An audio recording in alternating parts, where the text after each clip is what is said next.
The legislature is called into session. Senator Respicio, you are recognized. Thank you very much, Madam Speaker.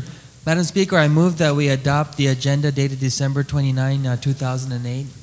On the motion, no objections, so ordered. I'd like to ask Senator Gutherts if you can lead us in prayer. Please stand.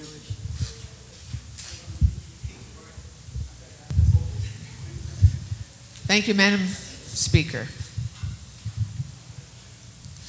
Dear Father, as we assemble here this morning to meet for the last time as the 29th Guam Legislature, we ask for your guidance and intercession. And we ask that you bless all of our colleagues, particularly our 3 colleagues who will be leaving us. Please bless Senator Forbes,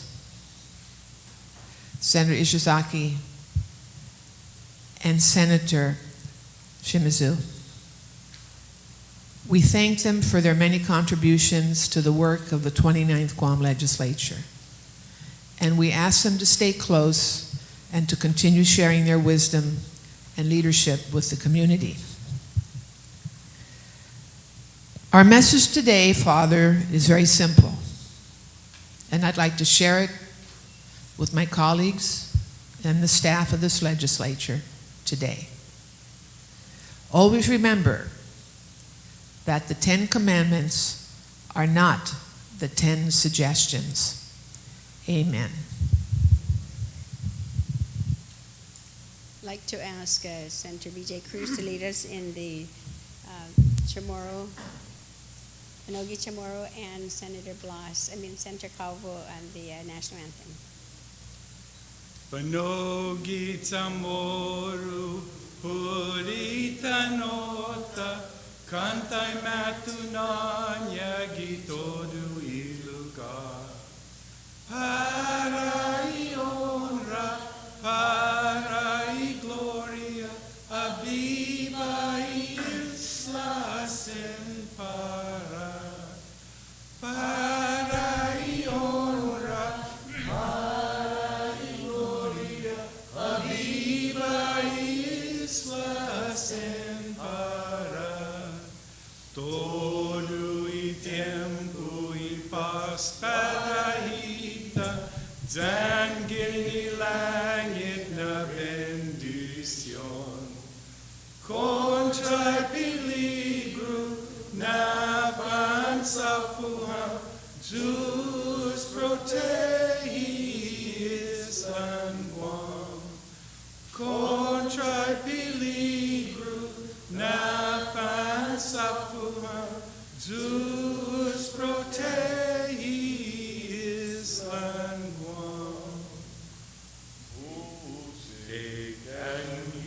See, by the dawn's early light, what so proudly we hailed at the twilight's last evening, whose broad stripes and bright stars through the perilous fight, o'er the ramparts we watched, were so gallantly seen, and the rockets red glare above the thirsty air, gave through the night that our flag was still there. Oh, say does that star-spangled banner yet wave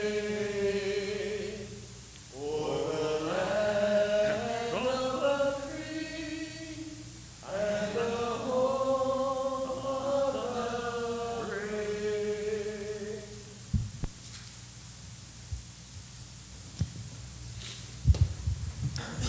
Can the clerks please take roll call? Senator Blas. Senator Calvo. Senator Cruz. Here. Senator Espadon. Speaker Forbes. Senator Guthertz. Senator Ishizaki. Senator Lujan. Senator Munya Barnes. Senator Palacios. Speaker Pangilinan. Senator Respicio. Senator Shimizu. Senator Tenorio. Speaker Wampa. Present. Madam Speaker, I wish to report there is a quorum. Thank you. Senator Respicio, you're recognized. Thank you very much, Madam Speaker. I call for the approval of the Legislative Journal dated 12/22 to 12/23/2008 that be approved subject to corrections. On the motion without objection, so ordered. Madam Speaker, there are communications and petitions, and I move that they be appended to today's session journal. On the motion without any objection, so ordered. Madam Speaker, I move that if there are any messages from Imegalahin Guahan, that they also be appended to today's session journal. On the motion without objection, so ordered. Madam Speaker, I move that there are reports, those reports of standing committees, I move that they be appended to today's session journal as well. On the motion without any objection, so ordered. Madam Speaker, there are no reports of select committees. And in the introduction and first reading of bills and resolutions, there have been no bills or resolutions introduced as of the last session. So I'd like to go On to motions. Yeah. Please proceed. Thank you, Madam Speaker. My first motion is that any resolution in commendatory, congratulatory, or condolence in nature introduced during today's session be automatically adopted, and that all senators be co-sponsors, and that the legal counsel and the clerk's office be authorized to make the technical amendments. On the motion without any objection, so ordered. Madam Speaker, I move that as we get to the second reading file, that notwithstanding the House rules, that if in the event we get to a bill and either the bill is pending a committee report to be filed, or if the author for some reason still needs more time, I move then that that bill be not passed on file, but just be set aside, but it does not lose its place in the order as outlined in the second reading file. On that motion without any objections, so ordered. Madam Speaker, can I ask if there are any legislative concurrences submitted to the clerk? Okay, we'll address those later. Thank you, Madam Speaker. I guess then we're down to second reading file. Senator Tenorio, you recognized. Thank you, Madam Speaker. Madam Speaker, I'd like to make a motion to excuse a couple of our colleagues, Senator Lujan, who's off island, and Speaker Forbes. Yes. On the motion without any objection, so ordered. We're in second reading, so I recognize Senator Shimizu on Bill 389.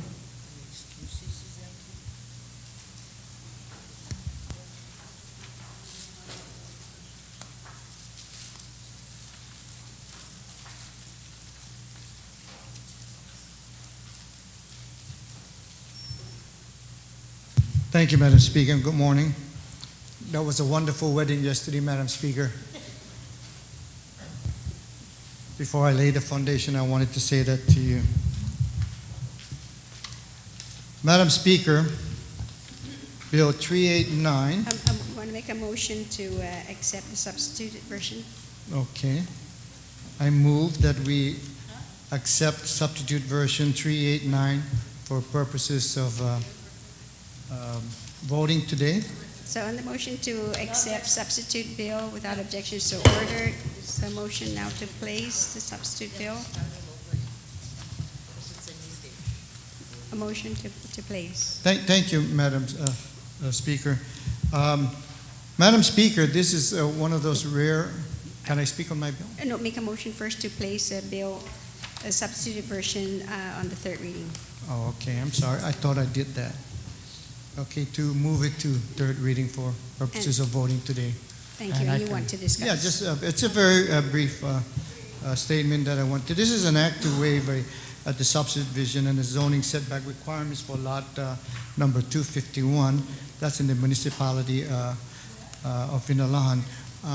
Madam Speaker, this is a small homeowner, a father and a mother, who wanted to subdivide the remaining portion of lot 151 so that he can give it to his 3 children for purposes of them building their homes close to. What it does here, it just, the substitute version incorporated all of the recommendations from Department of Land Management to make this possible.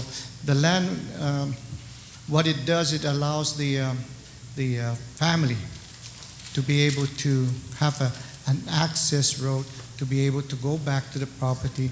And once that access road is there, they would be able, the kids, they can subdivide it and they can go to the banks and borrow money to be able to build the lot. This is a small family that's trying to be able to give the inheritance to the 3 kids. It is notable that in this property, it's over in the road in Salamilagro, the Road of Miracles in Lahan, there is it has a sewer system. So that's a positive part of this property, so that when they build the 3 new homes in the back of the parents' home, there will be no problems with sewer hookup. So I ask my colleagues to please support Bill 389 as substituted, so that this father and mother can be able to give the property, subdivide the properties for the 3 children. Thank you, Madam Speaker. Thank you, Senator Shimizu. So on the motion then are you making an amendment? I'm sorry? No, you're, okay. So on the motion then to place on 3rd reading without any objections, so ordered.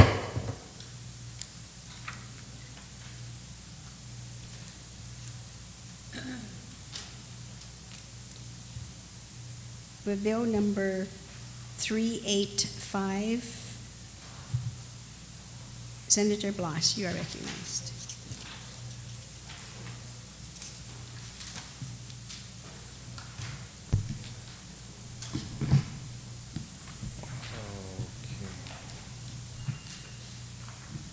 Thank you, Madam Speaker. Madam Speaker, I move to place Bill 385 in the 3rd reading, and I'd like to be able to discuss it for a little bit. A motion to place. Okay, and you want to discuss? Yes, ma'am. Please continue. Thank you, Madam Speaker. Madam Speaker, very simply and very quickly, this bill basically provides an appropriation to the Office of the Attorney General from the monies that were found located in the Highway Fund for the purposes of initiating legal action and to looking in towards initiating legal action against the federal government, the United States government, for the purposes of attempting or starting to recover the amounts owed to this government, to the people of Guam, for the services that the people of Guam, the government of Guam, have been providing in behalf of the federal government to those citizens from the freely associated states through the Compact of Free Association Act that the United States had entered into with the freely associated states.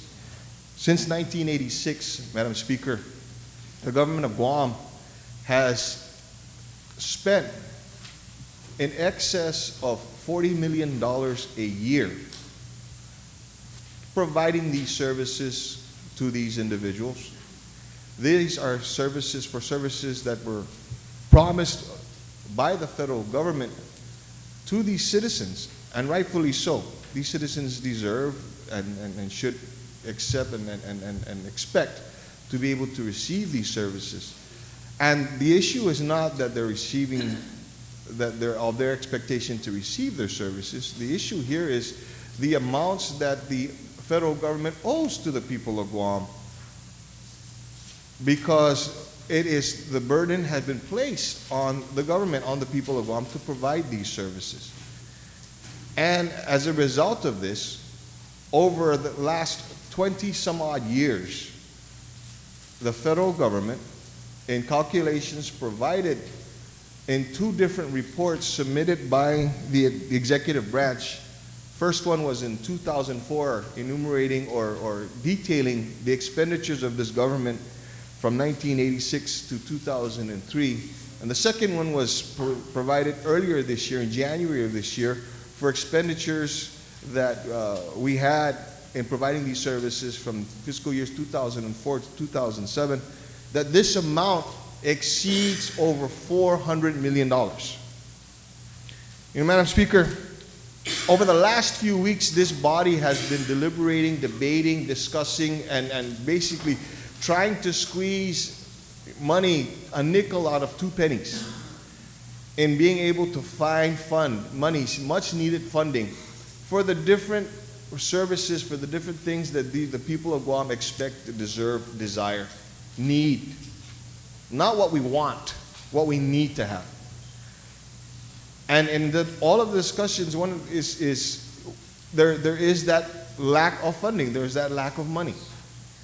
It's very ironic too that a lot of the discussions that we've been having over the last few weeks was because of mandates that have been imposed upon us, or mandates that the federal government has stated that we have ignored, that we have set aside, or that we have violated. And the irony in this whole thing is, if you look at the Compacts of Free Association, if you look at the federal public law that established the Compacts of Free Association, most specifically, Federal Law, Public Law 99-239 and 99-658, in Section 104E of both mandates, of both acts, it provides that Congress, the United States, will provide recompense. They acknowledged back in 1986 and in 1994 when they enacted these 2 acts, that there's going to be some issue, there's going to be some financial impact that these things are going to have on areas such as ours.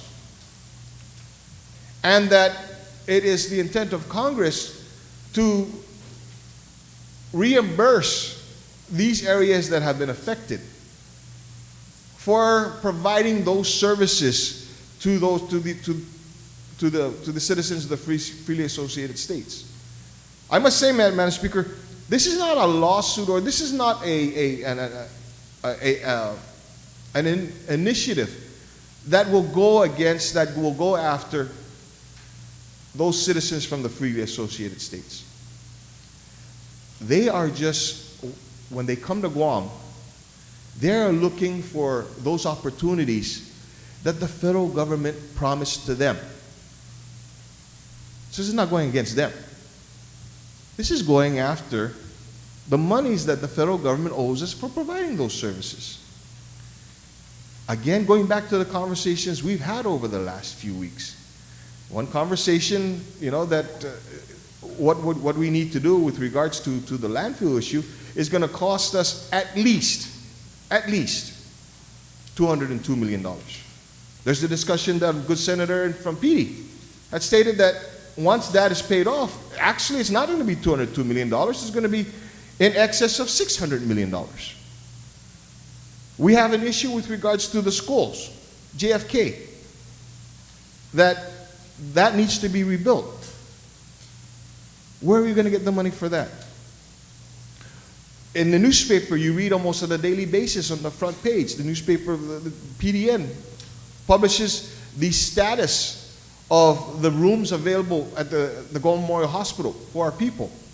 I don't know what today's status is, but on many occasions, it's been code red. Code red basically meaning there's no more room at the inn. And when this body sits down and tries to find where to be able to collect, to be able to get that money, the funding, the necessary finances, so that we can pay for these things, one of the things that we always got to look at is that, again, every year we spend at a minimum $40 million. It's interesting, Madam Speaker, in a report or in a application for federal assistance that the Guam Public School System provided over the summer, they estimated that there are over 5,000 students who come from the freely associated states that are in the Guam Public School System. They also estimated that it costs roughly on average about $6,200 or $6,500, I'm not too sure, to be able to provide the basic educational needs for the students within the Guam public school system. Take $6,200, multiply that by 5,000, that comes up to over $30 million. 30 million on an annual basis. The Guam public school system alone spends $30 million. What do we get in return from the federal government for providing services, their services? At best, $14.2 million annually. That doesn't even cover half of what the Guam public school system provides. We can get into a whole other discussion with regards to the kind of the services that public health provides, and the kind of services that the Guam Memorial Hospital provides, and the services that the Guam Police Department and the Guam Fire Department provides. We can get into a discussion with regards to the displacement of some of our residents for federal programs that they could get into, but because these are programs that that citizens from the freely associated states have been made available to them and are taking advantage of that, the displacement of the local people, of the residents, of the U.S. citizens that are here from those programs, we're not even discussing that. We're not even discussing the amounts that we have to pay up annually, or we should be paying. Let me rephrase that. That we should be paying in earned income tax credits. The earned income tax credits that we are required now to be able to pay to these individuals. We can get into all those discussions. At the end of the day, ma'am, what you're going to find out is that the amounts of monies that the federal government provides to us in reimbursement for compact impact costs, $14.2 million, is nowhere near what we spend. When we were discussing the budgets earlier this year, one of the discussions that we had is, where are we going to get the money? How are we going to afford this? You know, Madam Speaker, I hope that we never come to a day where this body is going to have to consider whether or not we're going to be able to provide public health or GMH or Guam Police Department the additional monies that they're going to need, because, well, you know what, this is for services that you're going to provide to the FAS citizens. The federal government hasn't paid it, so therefore we're not going to give it to you. I hope we never get to that. So what this does, Madam Speaker, is this bill provides funding to the Office of the Attorney General, so they can start to study, they can start to look into the actions that we should be taking, that we need to take to be able to recoup the amounts owed to the people of Guam for compact impact reimbursements. And I want to thank the co-sponsor to this bill, Senator Cabo, for assisting me and helping me, not only because he believes, I know that he believes in this effort too as well, but helping me in being able to find the funding. And I also like to thank some of my colleagues who I've had offline discussions on the bill and their support that they're going to provide to this bill. I would like then to ask this body to consider, please consider, the approval of this bill, so that we can finally go after the money that the federal government owes to the people of Guam, so that we can deal with a number of these issues that right now we're placing the burdens of these costs on our future, on our children. Can't do that anymore. You're never going to see me, Madam Speaker, raise my hand to ask the people of Guam to mortgage their lives for the next 30 years for mandates by the federal government, knowing full well the federal government owes us this money. Thank you, Madam Speaker.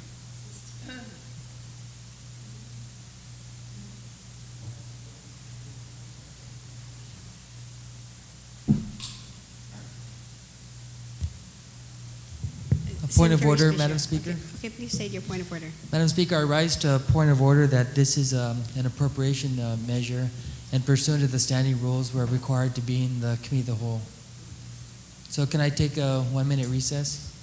Okay, we will take 1 minute recess.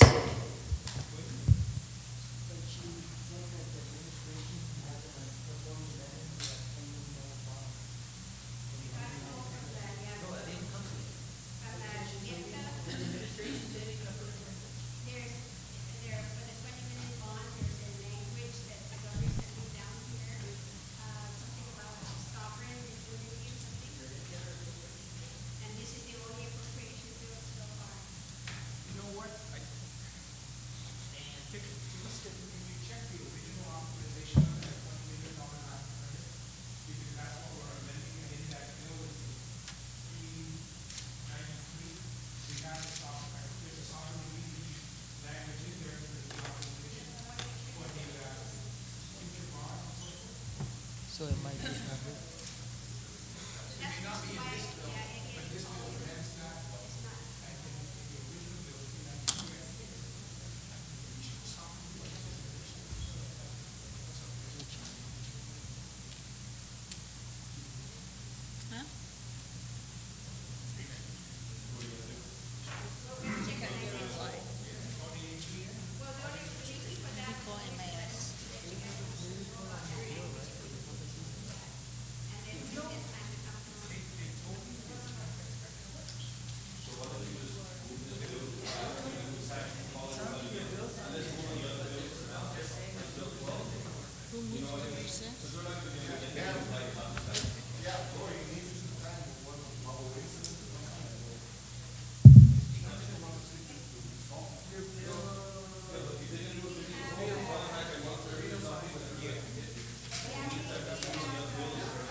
But he agrees to move it aside, suspend discussion, and go on to the next bill. They're okay with that. And then we have to do the three or four bill.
The legislature is back in session. Senator Respicio, you recognized. Thank you very much, Madam Speaker. Madam Speaker, notwithstanding the House rules, I move to suspend the discussion on Bill 385 and to go to the next bill on the agenda, which is 253.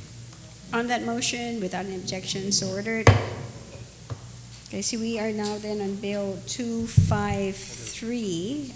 Senator Tenorio, you are recognized. Thank you, Madam Speaker. Madam Speaker, I move to place Bill number 253 EC in third reading and with brief comments. Okay, on the motion to place, and you're going to discuss? Yes, ma'am. Okay, please proceed. Madam Speaker, every year, information on Guam is lost inappropriately about telephone records, information which can be used for a variety of things, including identity theft and the inappropriate or unwanted calls that are made to individuals' homes, the possible exposure of those homes, and of course businesses as well, to criminal activity. And the FCC has seen fit to adopt similar provisions which put high penalties on the release of information, telephone records specifically. There is provisions in this bill that call for basically fines and criminal penalties for the release of information. The Attorney General's office, the legal counsel for the Guam Police Department has testified in support of this bill, as did telecommunication company representatives, and we'd like to make sure that our island, as much as possible, can be in sync with our federal counterparts with regards to release of information. This bill would in fact restrict the use of telephone records without consent, and then fraudulent means that are used to obtain those records and the criminal activity that ensues as a result of that release of information can then be penalized. So I ask my colleagues to please support this bill. It is as timely as the information technology has continued to grow over the last few years, and it's important for us to make sure that we institute proper provisions for criminalizing activity which has been heretofore not criminal. Thank you, Madam Speaker. On the motion, are there any speakers? So on the motion then to place on third reading file without any objections, so ordered.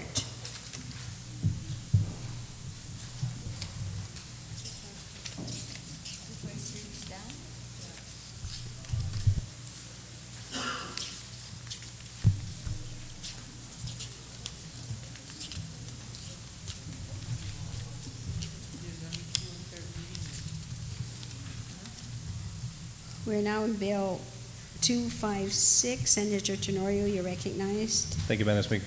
Madam Speaker, I move to place Bill number 256EC as introduced on the third reading with brief comments. And on the motion into place, you would like to speak on it? Yes, ma'am. Please. Madam Speaker, continue. this is a very proactive bill with regards to skimming. Skimming is the process of obtaining information specific to debit cards, credit cards, and the very highly guarded information that we all put in our wallets and our purses every single day. There is a very highly sophisticated process by which a pinhole camera and electronic devices can be used to obtain the information on the magnetic strip on a credit card and a debit card. This information, as you know, exposes you, if it were to fall into the wrong hands, to an insurmountable amount of theft. And this process, the process by which the information is garnered is defined in this bill. The electronic means and, of course, the banking and the payment services throughout our globe is tied as closely as possible to the protection of that information. This bill would, in fact, make criminal those activities which gain information without the express authorization of the holder of that card and the person who should be authorized to obtain that information. Skimming information through electronic and through photographic means is tantamount to identity theft, and very much so it's a pattern of fraud. And this has been exposed in many places across our globe, and especially in the United States, where the use of credit cards is a daily occurrence. So I ask my colleagues to look at this bill and to support this bill in order to make sure that we're protecting our residents and our businesses from unwanted theft. Jesus Masi. On the motion, are there anyone who would like to speak? There being none, so then the motion to place in third reading file without any objections, so ordered.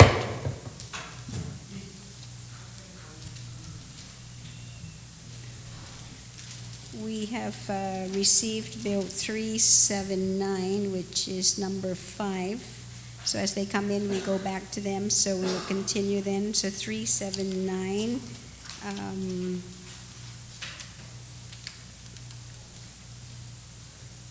Senator Shimizu, you are recognized. Thank you, Madam Chair.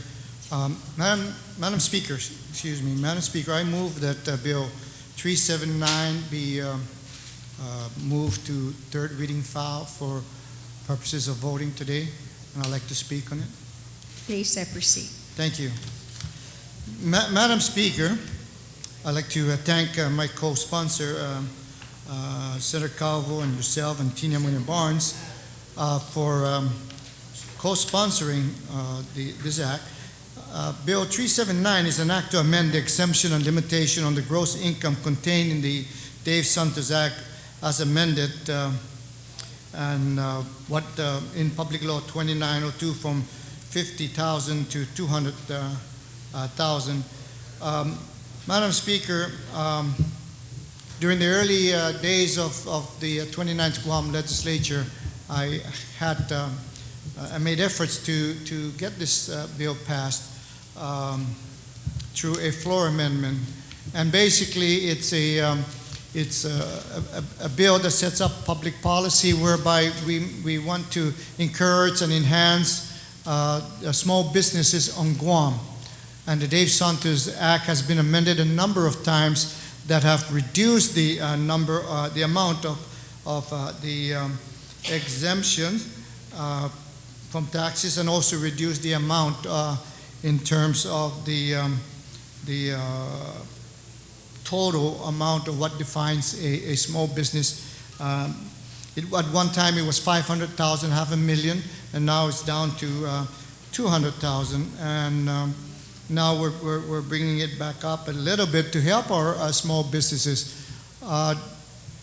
We had a meeting, and you yourself attended, with the Cedars organization at the University of Guam, who invited us to talk to the daycare owners. And one of the things that came about was the daycare owners were looking to the legislature as to how they can assist small business such as theirs to be able to continue to operate. In this day and age of inflation and escalating costs, that industry is being, impacted. And one of the things that, as I listened to them, it brought to mind the efforts that I had earlier to resurrect and increase the exemption of the Dave Santos that would just do just that, take care of small businesses. Small businesses are having it very, very hard, and any way that the government can be friendly towards small businesses, not the multinational, not the large corporations, it would, in fact, truly reflect that we do care of the cornerstone of any economy. If the small businesses are closing as a result of the conditions of the economy now, and we don't step in, what's going to happen is that they're going to start reducing their staff. They're going to have to start laying off people. They're going to have to stop providing services. And if you really look, like in the case in point of the child care, they really do save the government money, because those kids that are in child care or kindergarten age or the early years of childhood development will eventually move towards the government coffers. So, Madam Chair, I ask my colleagues to support this effort. In fact, if we can do more to be friendlier to small businesses, to help them to continue to be in business and continue to be able to contribute to the general fund because they continue to operate, I would greatly appreciate this. Thank you, Madam Chair. You're welcome, Vice Speaker. Senator Calvo on the motion. Yeah, thank you very much, Madam Chair. Madam Chair, I rise in support of Bill 379 as sponsored by our Vice Speaker. It's an honor to be a co-sponsor with other senators, Senator Speaker, and also the Legislative Speaker as co-sponsors of this legislation. Madam Speaker,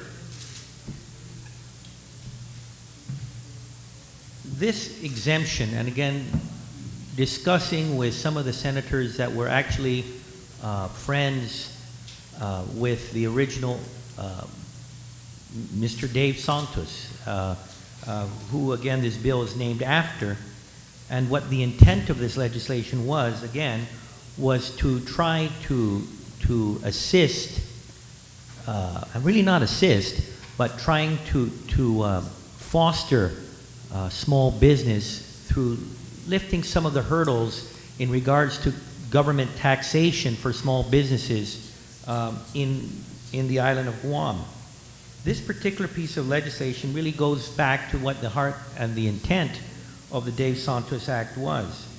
And, Madam Speaker, in the discussions in the public hearing in regards to the possible impacts, there was some discussion whether there's an impact of anywhere from $1.5 million to maybe even $3 million in the bottom line of revenues coming into the government of Guam. But then, further in discussion, there was a realization that when you look at what businesses we are talking about, again, these small businesses that call Guam their home, this is their home. These revenues that are collected by these small businesses do not leave the island. These companies are not part of a holding company that is based in Tokyo or San Francisco or Honolulu. These businesses are homegrown. And with these exemptions, there sometimes, and I guess it comes from those folks that deal with the accounting and using almost of an abacus in where, okay, if we are receiving so-and-so amount of dollars now as a result of this constituent or this business paying a certain tax, if we take it out, then we're going to lose it. The effect of that is not the impact. The actual fact of the matter is, if a small business or an entrepreneur that is taking in what is considered a small business dollar figure in terms of revenues on an annual basis, if they are to be freed up from paying $1,000 in any given year to the government in the form of gross receipts taxes, that $1,000 is going to stay in Guam. It's either going to be used to pay another bill or buy another product or help to assist in the paying of personnel that this person may have. And those dollars then will circulate within the economy. And again, it is our belief and the belief of the author of the bill as well as myself, that with this recirculation there will be a multiplication factor as well that ultimately will come back to the government in Guam in other forms. We're not talking a great deal of dollars when you even look at the calculation here.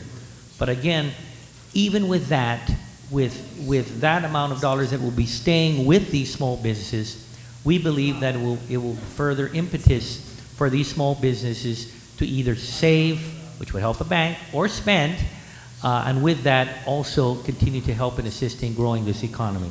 So with that, Madam Speaker, I rise in support of Bill 379. I'm asking for my colleagues for their support as well. Thank you very much. On the motion, I recognize Speaker Van Pangilinan. Thank you very much, Madam Speaker.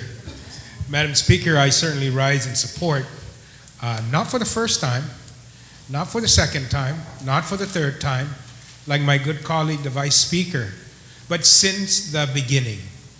And it certainly is very, very nice to hear some of my colleagues who in the beginning and at the second time and at the third time oppose this measure. And the only difference, I guess, is maybe it's Christmas. But it really kind of baffles me, and that all the rationale that we presented in placing this argument before this body, the good Vice Speaker articulated them well, just the same as the good Vice Speaker articulated the need for injecting money into the Department of Revenue and Taxation. And everybody fought us along the way.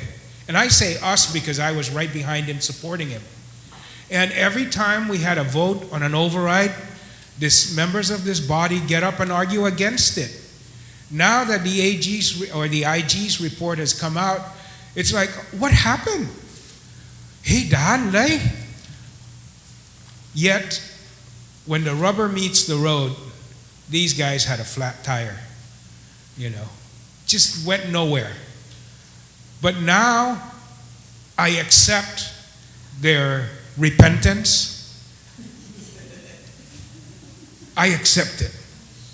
And I welcome it, and I embrace their position now on this issue. Because I know my colleagues, when it comes to taking a look at business and what it takes to make money, they understand fully perfectly the term, it takes money to make money. It takes money for businesses to expand. It takes money for businesses to stay in business. And what this does, and I'm not ashamed to say it, what this does is it puts a little bit more money back into the pockets of small business so they can use that money to make more money and pay more taxes. It comes back. It's a circle, and we're not asking for more than what would normally come. We're just asking to let them use that money a little bit longer so that they can grow their businesses, and they will return it in the form of more taxes paid. Maybe a new employee that they're able to bring on as their business expands. Maybe a new machine that they're able to buy or purchase on time or on credit, because now they've got better cash flow when you look at their balance sheet and when you look at their cash flow statements, and the banks can feel a little bit more comfortable that the cash flow is going to be able to support the new loan for that new machine, which makes them more efficient, which gives them greater capability, which gives them the ability to generate more business. And I somebody talked to me earlier about an epiphany, and I know this is not an epiphany because they fully believed in helping business. This just happens to be small business. Maybe they didn't want to help small business, that it was just too small to deal with.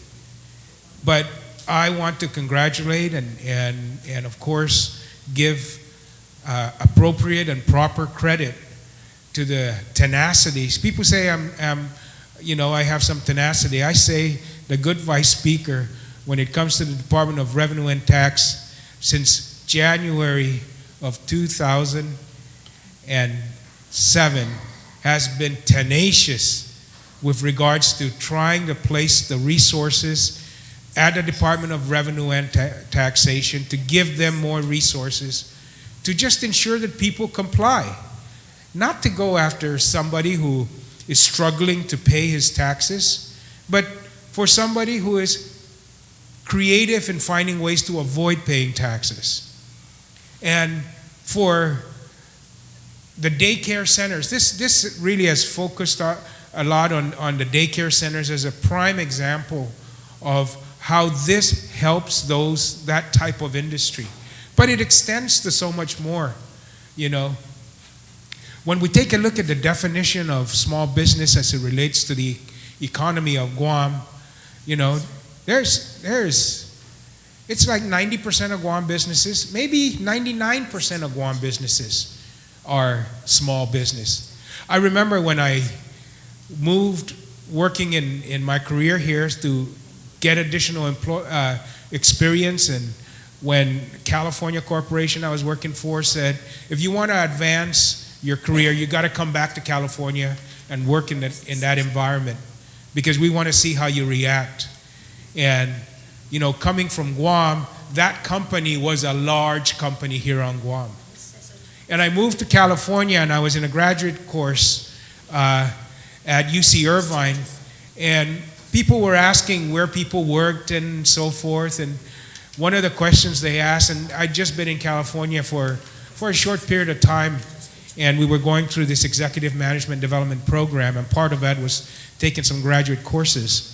And I was at a graduate finance course in UC Irvine, and the professor said, how many of you here work for large corporations? And hey, I raised my hand. After all, I come from Guam, where we were a large corporation. I came to California, and there were 5, 10 times more people than those who worked on Guam. So I gladly raised my hand, and my colleague, who I was going through the executive development program, who had his career in California and Utah, says, "Put your hand down." And I said, "Why? I work for a large corporation." And he goes, "No, you don't. There's only 4,000 in the company." And I go, "Huh?" That's the scale we're dealing with, you know. So 4,000 in California is not a large corporation, at least by their definition, or by, you know, the definition of corporations and the global reach of these corporations, you know. But I thought, man, I'm big time here. And, you know, and so when we look at Guam and we think this business is big or that business is big, the majority of the support comes from businesses employing between 5 and 35 people here on Guam, you know. And that's who's meant to help. Yeah, again, I go back and I thank my colleagues who have seen the light, who now support this, and look forward to their continued support of small business on Guam and their continued engagement in trying to find other ways. You know, the big corporations on Guam, as we call them, you know, have the qualifying certificate, have depreciation expense on large pieces of equipment, are able to buy equipment with the accelerated depreciation of major capital equipment, are able to write that off, and the government funds that. We fund that with the depreciation allowance and so forth. We fund that through the cash flow because, as we all know, depreciation is a non-cash expense, but it's a deduction on your income. And so we fund that. On the small business, they don't have that kind of flexibility in working through their books. And it is this kind of flexibility that allows them to take advantage of the cash flow that this provides. And it's not huge, but it's a help, and it allows them to continue to be a growing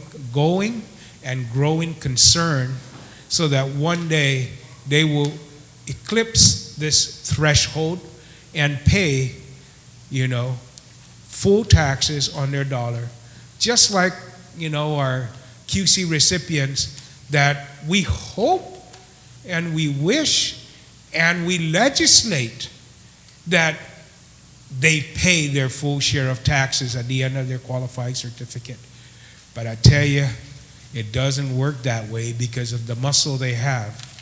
And that as soon as it's coming up to the end of the QC term, you either put in another improvement and ask for an extension, or you restructure the corporation, or you sell out, and the new guy comes and says, you know, I need a QC. And I haven't seen one turned down yet. But we turned down small business in this body in the repeal of those legislation. We didn't repeal all of it. We adjusted it because of the tough economic times, but we kept a provision in there to assist small business, and it was wiped out later on. And now we're restoring it. You know, we're going to monitor it. It's going to provide a decrease initially to the cash flow of this government with regards to the gross receipts tax, but it's not going to be detrimental. And I think it will be advantageous to this government to provide assistance through this kind of program to small businesses, so that once again, and I'll conclude with this, they can continue to be a going and a growing concern and contribute to the economic sustainability of Guam's economy. Thank you very much, and Sidus Masi, and congratulations, Mr. Vice Speaker. Thank you very much, Speaker Pangilinan. Are there any speakers on the motion to place Bill 379 in third reading? Okay, there being none, no objections, so it's ordered.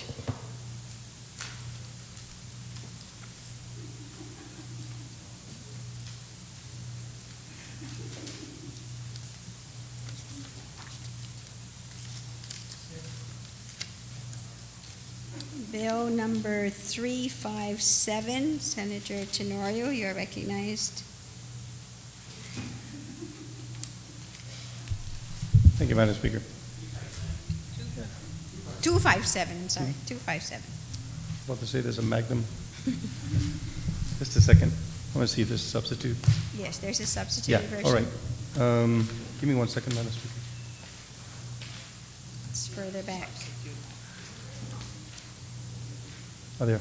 Madam Speaker, I move to place, oh, I'm sorry, move to accept Bill number 257EC as substitute by the Committee on Public Safety, Criminal Justice, and Youth.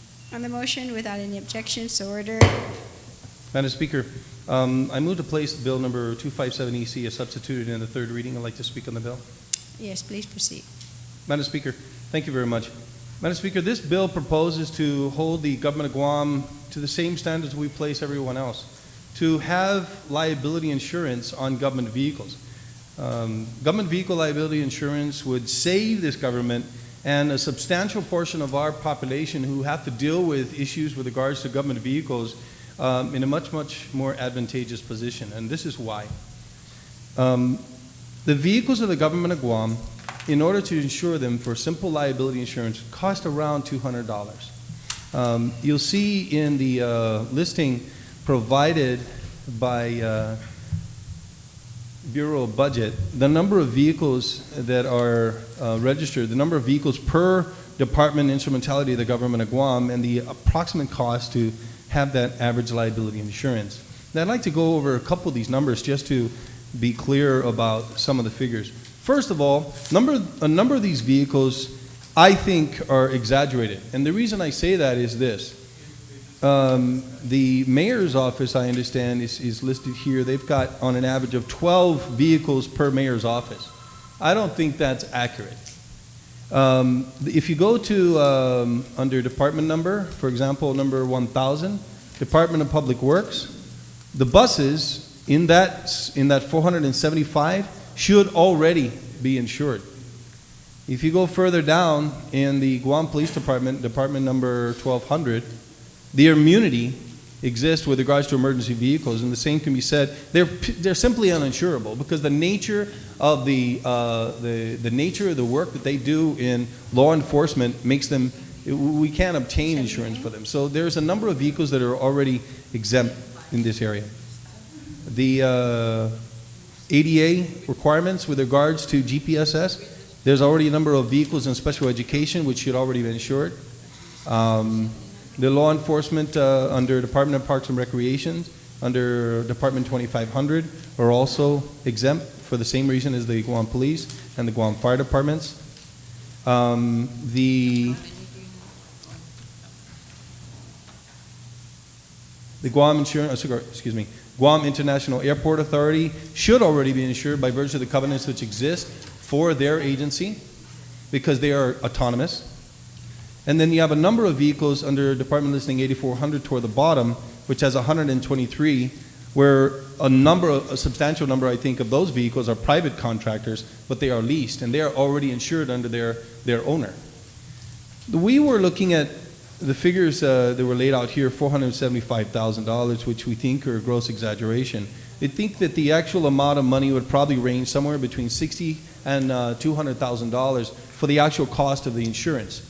Now, they want to give you some numbers for perspective. In a single event, in a liability matter, you could have easily $60,000 that's payable to a claimant in a liability case. You have, of course, injuries and property damage, which is covered. And that's under the existing statute that we have in Guam. It's $200,000, even if we were to go to, the top rung of what our estimates are, you're looking at 2 or 3 different claims. There have been years, Madam Speaker, where cases have not been resolved because the government claims fund is severely underfunded. It has been every single year that we've been in the legislature, or at least that I've been here. So we are looking at about, a substantial underfunding of a government claims fund, and we also have the ability to fund on pennies on the dollar of the actual cost it would take to reimburse individuals who are injured or their properties need to be replaced as a result of damage, which results from an accident, of course, at the fault of the government in those cases where there's a determination that, in fact, the government is responsible for those damages. So this bill, Madam Speaker, will cost money. There is no doubt about that. The amount of money that it's going to cost, I think, are nominal compared to the actual damages which our government causes. And we know that, the number of vehicles that are out there on the streets, it's a statistical certainty that there's going to be accidents, that there are going to be injuries. We need to hold the government responsible, as we do every other citizen in our community, to make sure that we have liability insurance, so we're not basically putting people off for months and months and months, if not years on end, to be able to recover from the damages and injuries that result from the fault of government employees who are driving vehicles which are not currently insured. So I ask my colleagues to please consider this bill and support the bill, because we need to make sure that when we do have accidents, when there is a liability on the part of our government, that our government is going to be able to pay for it. Thank you very much, Mr. Speaker. Thank you very much, Senator Tenor, Senator Pangilinan, and then Senator Guthertz. Thank you very much, Madam Speaker. Madam Speaker, I think this is a solution looking for a problem.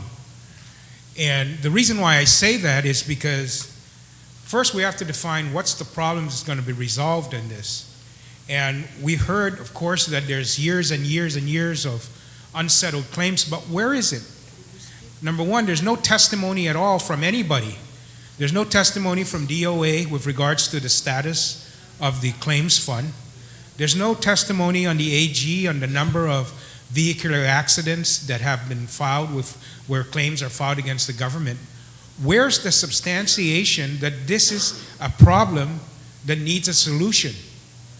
There was at one time, Madam Speaker, a large number of backdated claims as a result of vehicular accidents. And I saw that problem back then, and true, even up until that time, we were appropriating close to $1 million for the government claims fund. But that was for everything. Contractual disputes, every single claim that is filed against the government gets paid out of the government claims fund. And what you did actually have happen is that people who get injured or their cars get damaged by other government vehicles of government employees during official hours ended up waiting because we didn't replenish the government claims fund. But we restructured the government claims fund a few years ago, and that we now only have tort as being the eligible claim to be paid out of the government claims fund, and that we prioritize the payment of vehicular accidents by the Attorney General's office under the Government Claims Act. Before, it used to be that the claim goes to the government and the AG contests every single claim, or else they just sit on it. And so somebody waits 1 month, 2 months, 3 months, a year to get their claim settled, and the AG just doesn't respond. It's not a priority because they've got a multi-million-dollar lawsuit or a multi-thousand-dollar lawsuit that's going to be claimed against the government claims fund. They want to protect that. So people sat around and waited. You know, if this is a problem, then where's the statistics to prove that people are waiting years and years and years for the claims on vehicular accidents? I would like to see that before I decide that the solution is to buy liability insurance for the government claims fund, or is the solution appropriate more money to the government claims fund, segregate it for vehicle accidents, and we self-insure as we always have. Take a look at where the risk factors are and so forth, but let's base it on statistical data. It's not here. It's not presented here. I'm not saying it's not there, but I'm saying it certainly isn't presented here. And the last time I looked at the government claims fund, for example, from last year, they had a carry-forward balance. Now, why did they have a carry-forward balance? Is it because there's no claims against the government claims fund, or the claims aren't settled? So let's get the AG in here and ask them, hey, are you settling these automobile insurance claims? Because that's all this addresses, automobile accidents. You know, is there a problem? Is there enough money? Is the solution liability insurance, or is the solution greater appropriation? How much have you paid? How many claims? What's the average? Compare it against the premium. Compare it against future increases in the premium. That's how I think this problem should be approached. And we did that back then when you know, because I was the one who introduced on restructuring the government claims fund and prioritizing vehicle claims. Now if you file a claim and the AG doesn't contest it in a certain amount of time, automatically gets paid. Automatically they waive, you know, their right to contest it if a certain time frame expires, and DOA, gets shot over to DOA, and DOA cuts the check for it. That's how we've been able to accelerate, you know, these claims and getting them paid and people not having to wait months and years. Is that system not working? That's why we need this? I don't know. I haven't heard that it's not working. The people who work with this haven't said anything. So, you know, I like the idea of examining ways in which we can ensure that we make our public whole when damage and harm is inflicted upon them by an action of a government employee in a vehicular accident. But I also need to know that that is the state of things as they are, rather than the state of things that we wish they are, so that we can pass this bill to solve a solution that doesn't exist, for a problem that doesn't exist, or at least has not been proven to me that it exists. So absent all of that, absent that kind of thinking, absent that kind of analysis, absent that kind of statistical data, you know, rather than just grabbing anecdotal evidence, because this is something that doesn't need to rely on anecdotal evidence to support its passage or not. This is something that is tailor-made for some good, clear work, hard work, good work, statistical work, good research to substantiate that the problem exists and the current system doesn't work. But there's none of it at all. No testimony, no statistics, except for how much it would cost this government in premiums on a yearly basis. And, you know, and if that's all I'm going to make my decision on, then I don't have enough information to make a decision in the affirmative on this bill.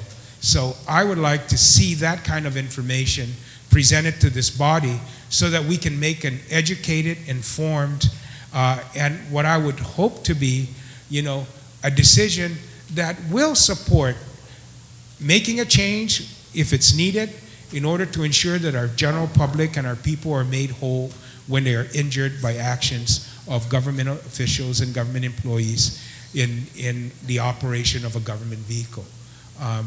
So that's what I have to say on this, Madam Speaker, and you know, I just hope that before we decide to vote on this, that information comes to us so we can make these decisions. Thank you. Thank you, Speaker Ben. Senator Guthertz, you are recognized on the motion.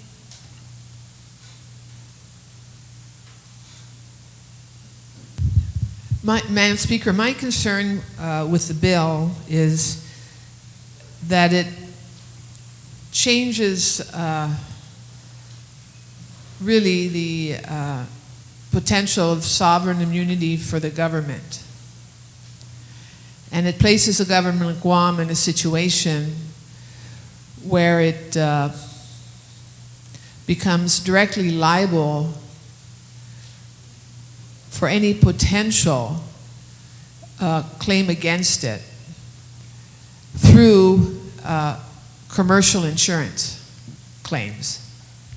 And I'm very worried about this because, like Senator Pangilinan, I would like to hear from the Attorney General, because it is her office that is responsible for receiving claims and reviewing them and acting on them. And I'd also like to hear from other entities that would have an interest in this.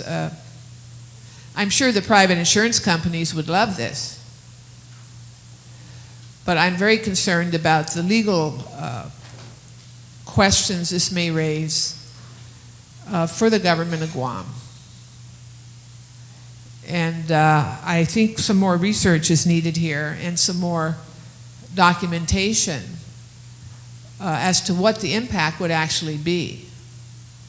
Some of us in this room have worked with line departments, and of course we've always had problems getting insurance for the government of Guam. Unless you're an autonomous agency with a very large budget, you don't really have the monies to go out and get your vehicle fleet insured or other assets insured that fall under your purview. However, we've always had an approach to deal with this, and that is the self-insurance approach. If the problem is there's a lack of money in the claims fund to meet the demands, then I think it's incumbent upon this legislature to address that issue. But removing sovereign immunity from the government and exposing us to commercial claims, can you imagine what the cost of this insurance would be for the government of Guam? And how are we going to pay for that in this climate? So those are my concerns. Thank you, Madam Chair. Thank you very much, Senator Guthertz. Senator Palacios, you are recognized.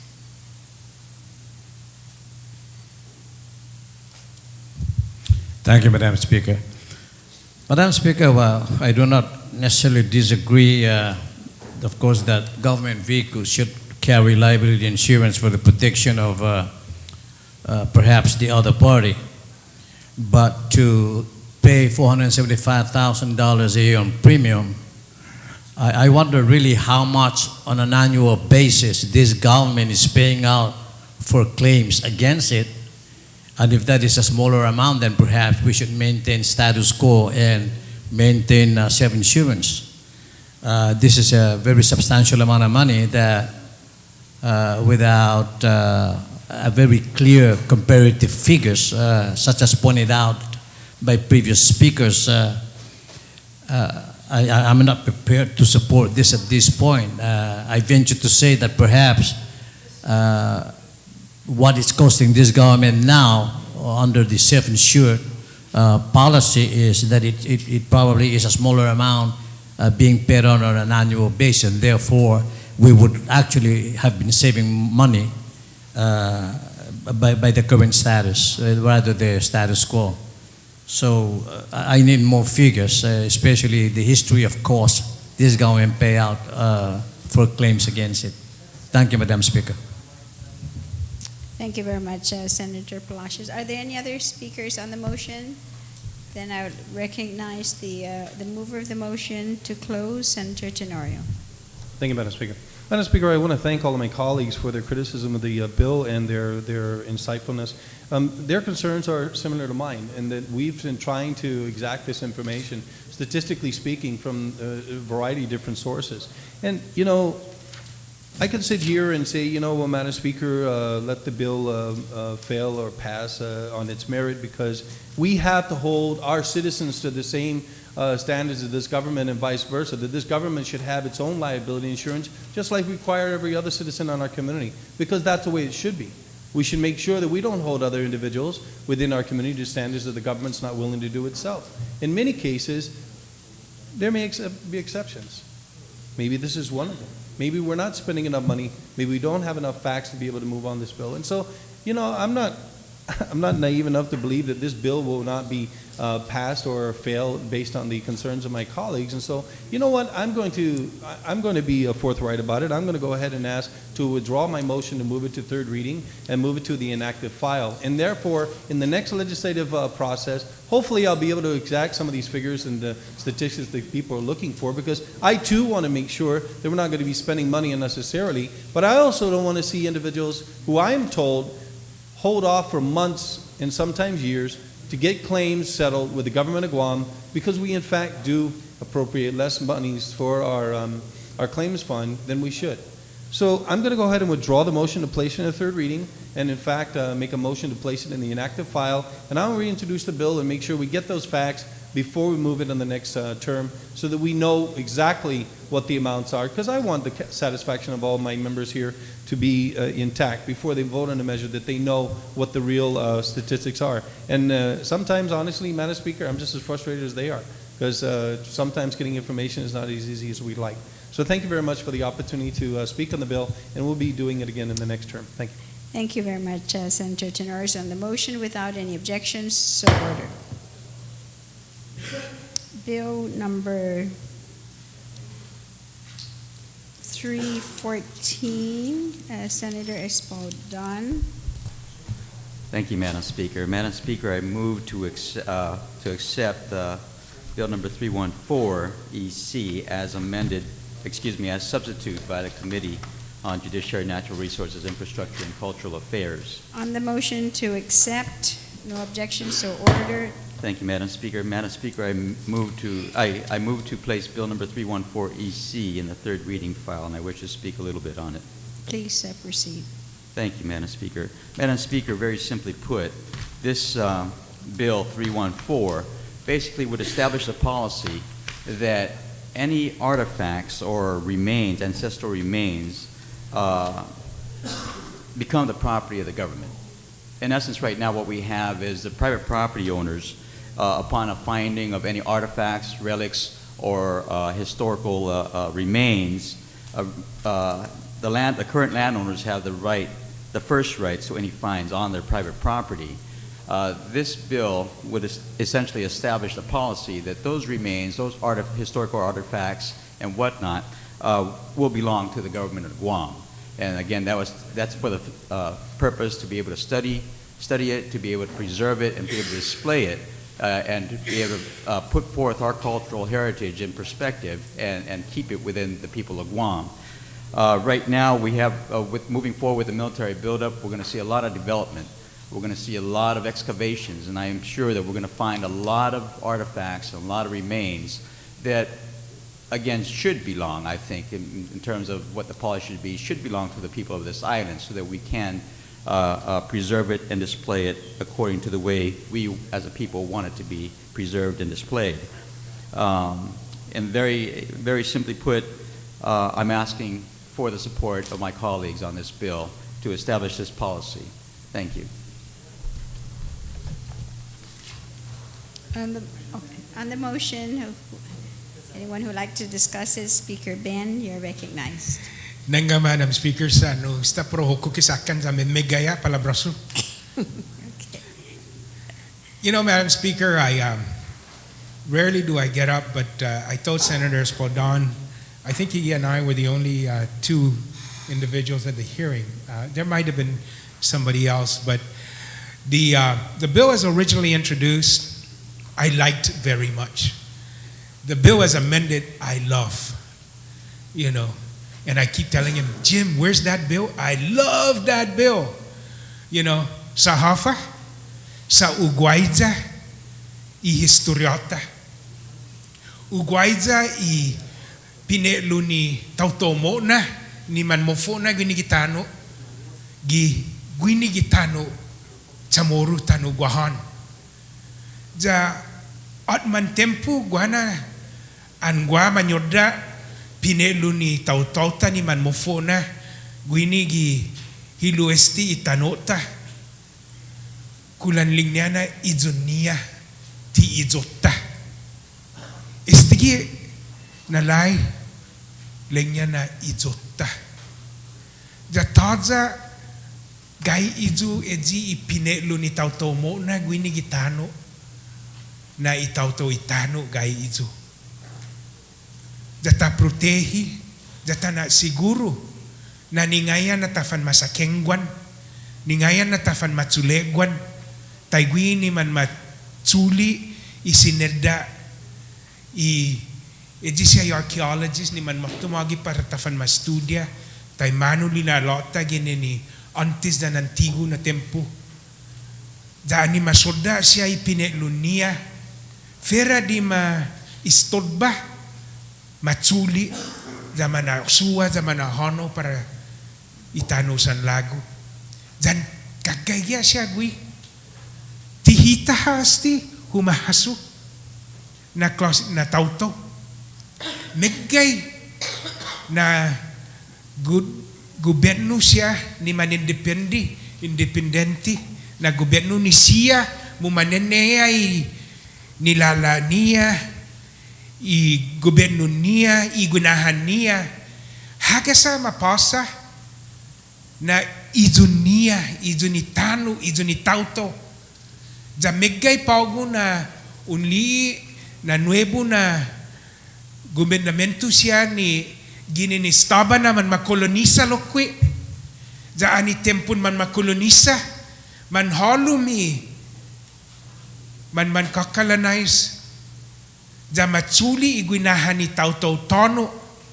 Ja ma gaigi gwa gaigi Harvard, gwa gaigi Princeton, gwa gaigi no Smithsonian, gwa gaigi sa London, na gaigi sagan umega ni esti historia siya.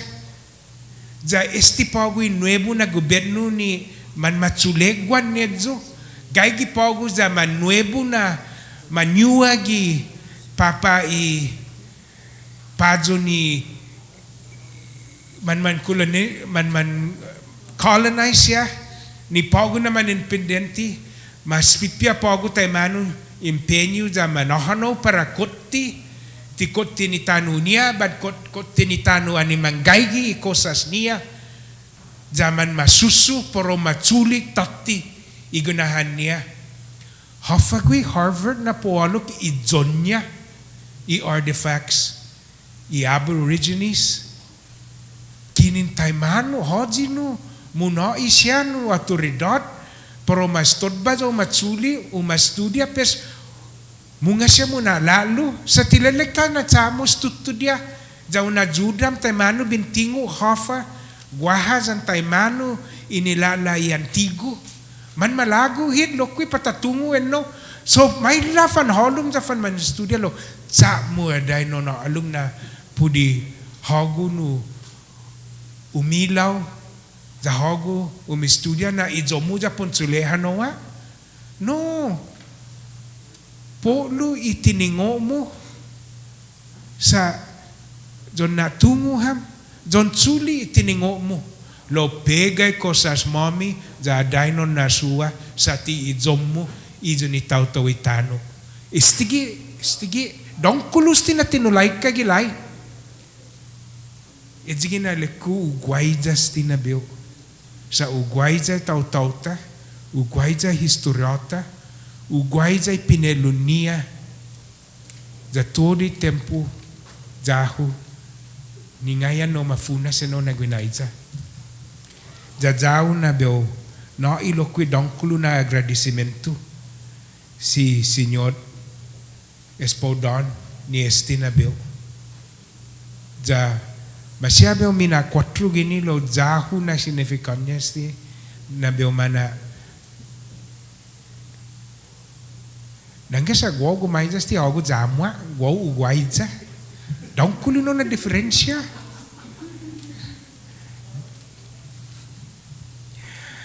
pegazo gisampapa pa sabi ang class ti jani ngayan no ma tulay ka idzigi malago si Diyos masi dongkulo esti na advansa para proteksyon ni tau-tauta igunahata itanota jani kosasta kosas chamoro kwinigi tano guahan si Diyos masi, Madam Speaker. Daw gagagaw todo sti mangatsongo gani alum po maraspot talokwe esti na bio. Ja pwede tahungog boss mizo ni taimano ginay dyan mizo nesti. Si Diyos masi. Si Diyos masi, Speaker Ben. Hadi talo malago po kwantis. On the motion taza, pes si main mover, Senyor Espodan. Thank you, Madam Speaker. Madam Speaker, I'm often asked whether I can speak Chamorro, and my reply is actually quite simple. I know enough to get me into trouble, but not enough to get me out of it. So, but with all the passion and inflection that the previous speaker, Senator Pangilinan, had put into it, and of course his opening statement and his support for it, I appreciate the words, and I'm sure that he articulated the sentiment that should belong to this bill and the policy that I hope we do enact into law in terms of having all the artifacts and all the relics and all the remains of our ancestors being the property of the people.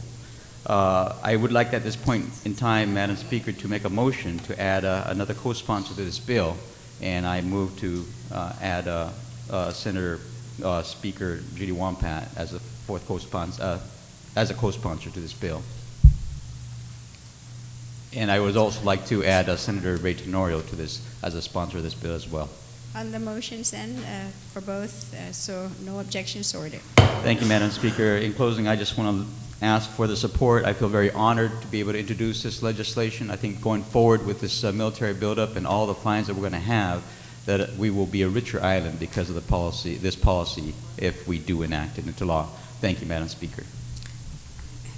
You're very welcome, Senator Espaldon. So on the motion then to place Bill 314 in the third reading without any objections, so ordered.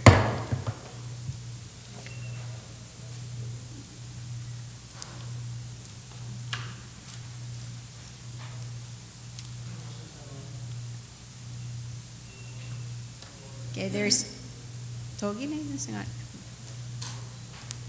Madam Speaker, daun bill movie that fan diskansa di that fan namot santaluani that tabire tatigi alas 2. Okay, on that motion, it will be on recess until 2 o'clock.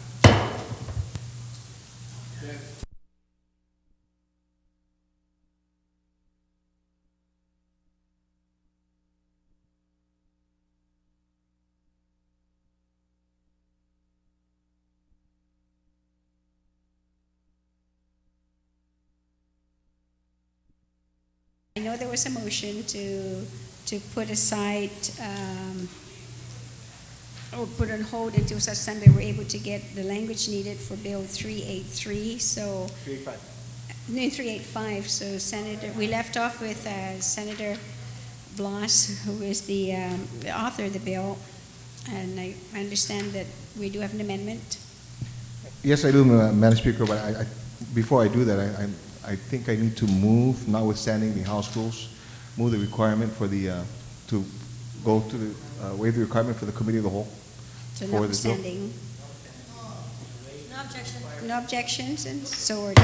Thank you, Madam Speaker. Madam Speaker, one of the reasons why we had to suspend this is there was a request by the Imagalay for an amendment to for the process that we're going through, the $20 million loan that we would like to get to be able to satisfy a recent court mandate.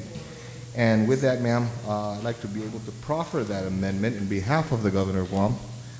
And I think that all my colleagues should have the amendment because this was attached to a letter that was transmitted by the Governor to your office, ma'am.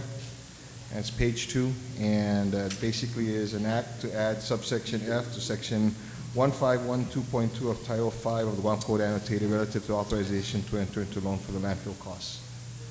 And all my colleagues should be able to have this, so move on this amendment, to place this amendment. On the amendment, are there any discussions? There being no objections to the amendment, so ordered. Thank you, ma'am. Senator Blas, on your motion then to place Bill 385 on the third reading file. There is, Senator Cabo would like to be able to talk on this before we... You would like to speak on the bill? Yes, he would. On the main motion then, Yeah, he has to make up. Senator Calvo, you're recognized. You know, I just wanted to show the senator from Barrigada how truly I'm an ally of him, and I'm wishing to move forward in very profound pieces of legislation such as this. And Madam Speaker, this is a bill that in its inception, when we were discussing with Senator Blas both the reasons for it as well as I want to make sure that the senator from Barrigada gets what he wants. And I think it's not only something that he wants, but something this body wants, as well as, I think, what is in the best interest of the people of Guam.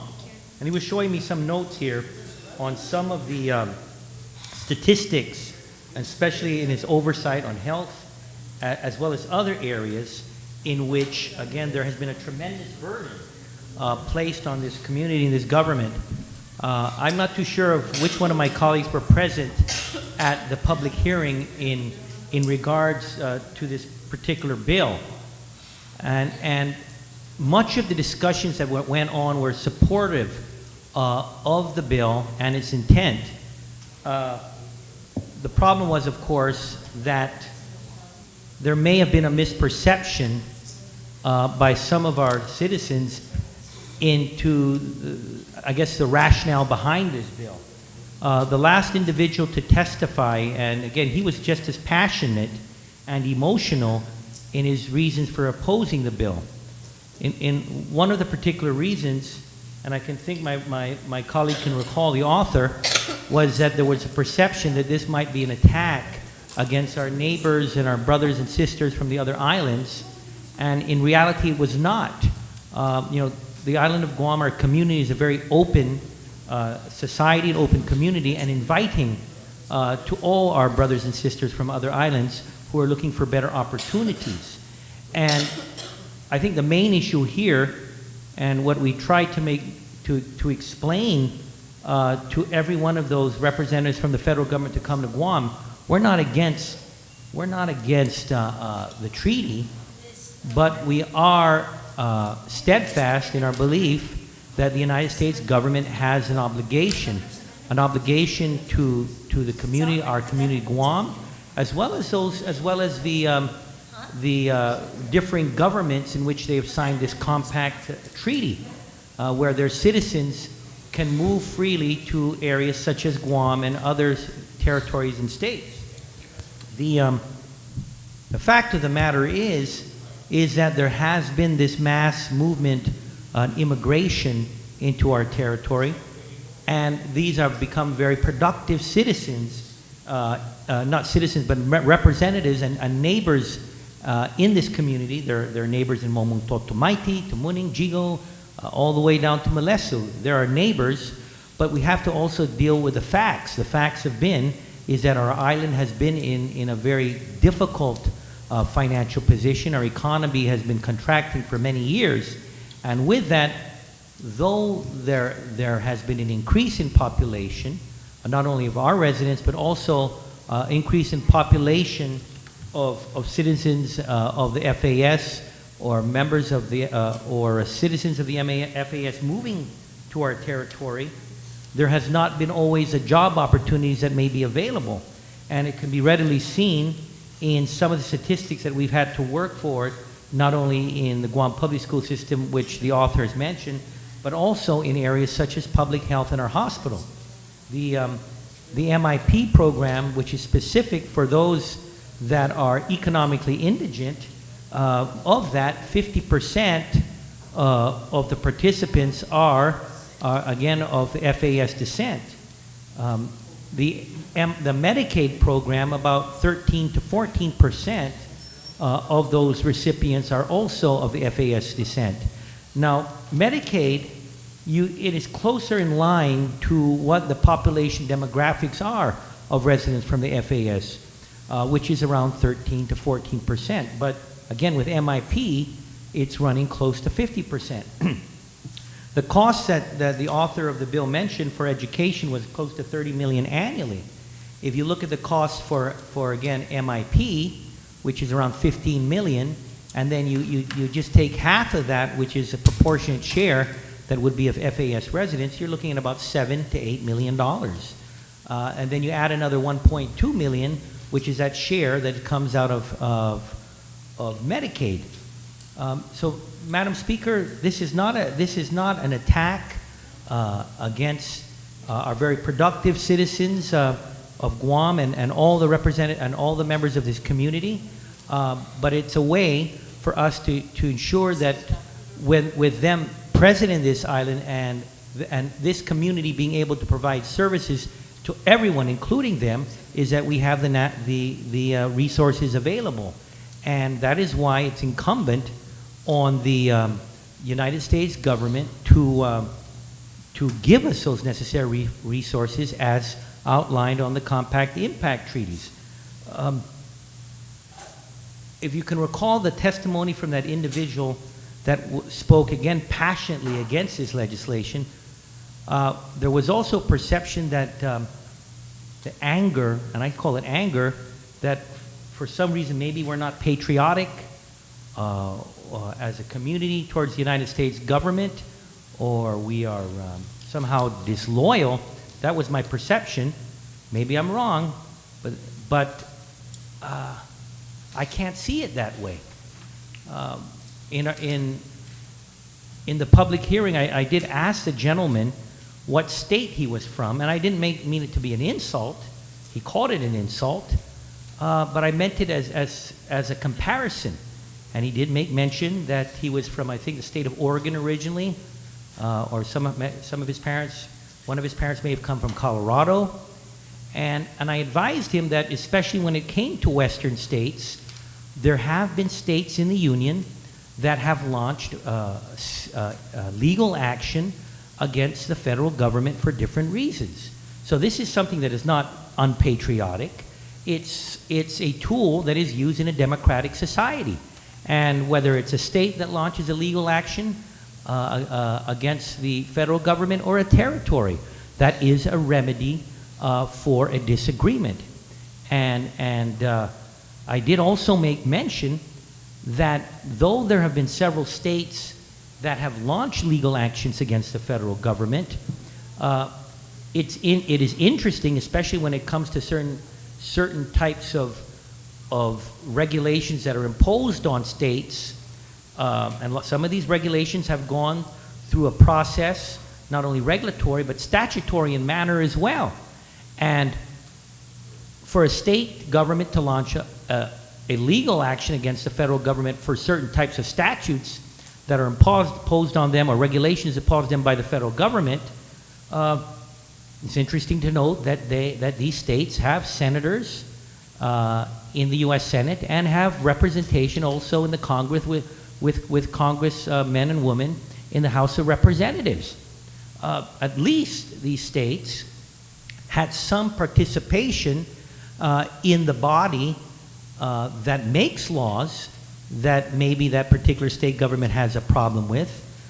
Maybe that state also had an elector in the Electoral College that put in a president that has, through executive order or some other means, put through his cabinet, made a regulation that this particular state government has a problem with. So at least with that state, and this is what I tried to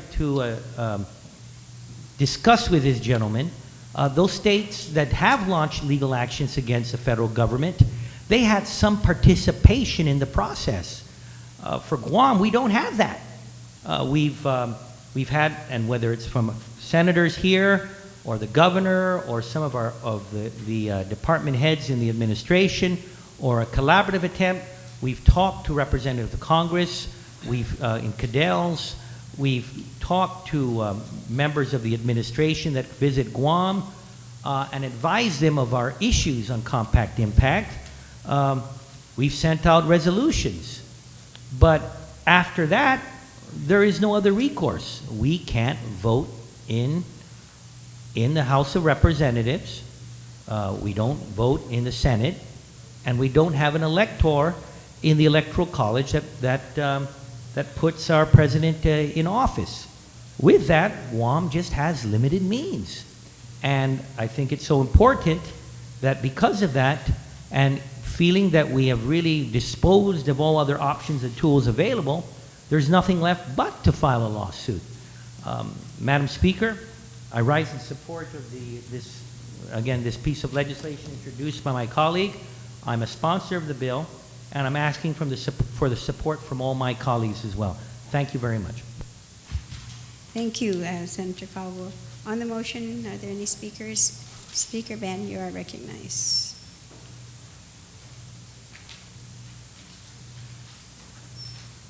Thank you very much, Madam Speaker. Madam Speaker, I have little mixed feelings about the bill.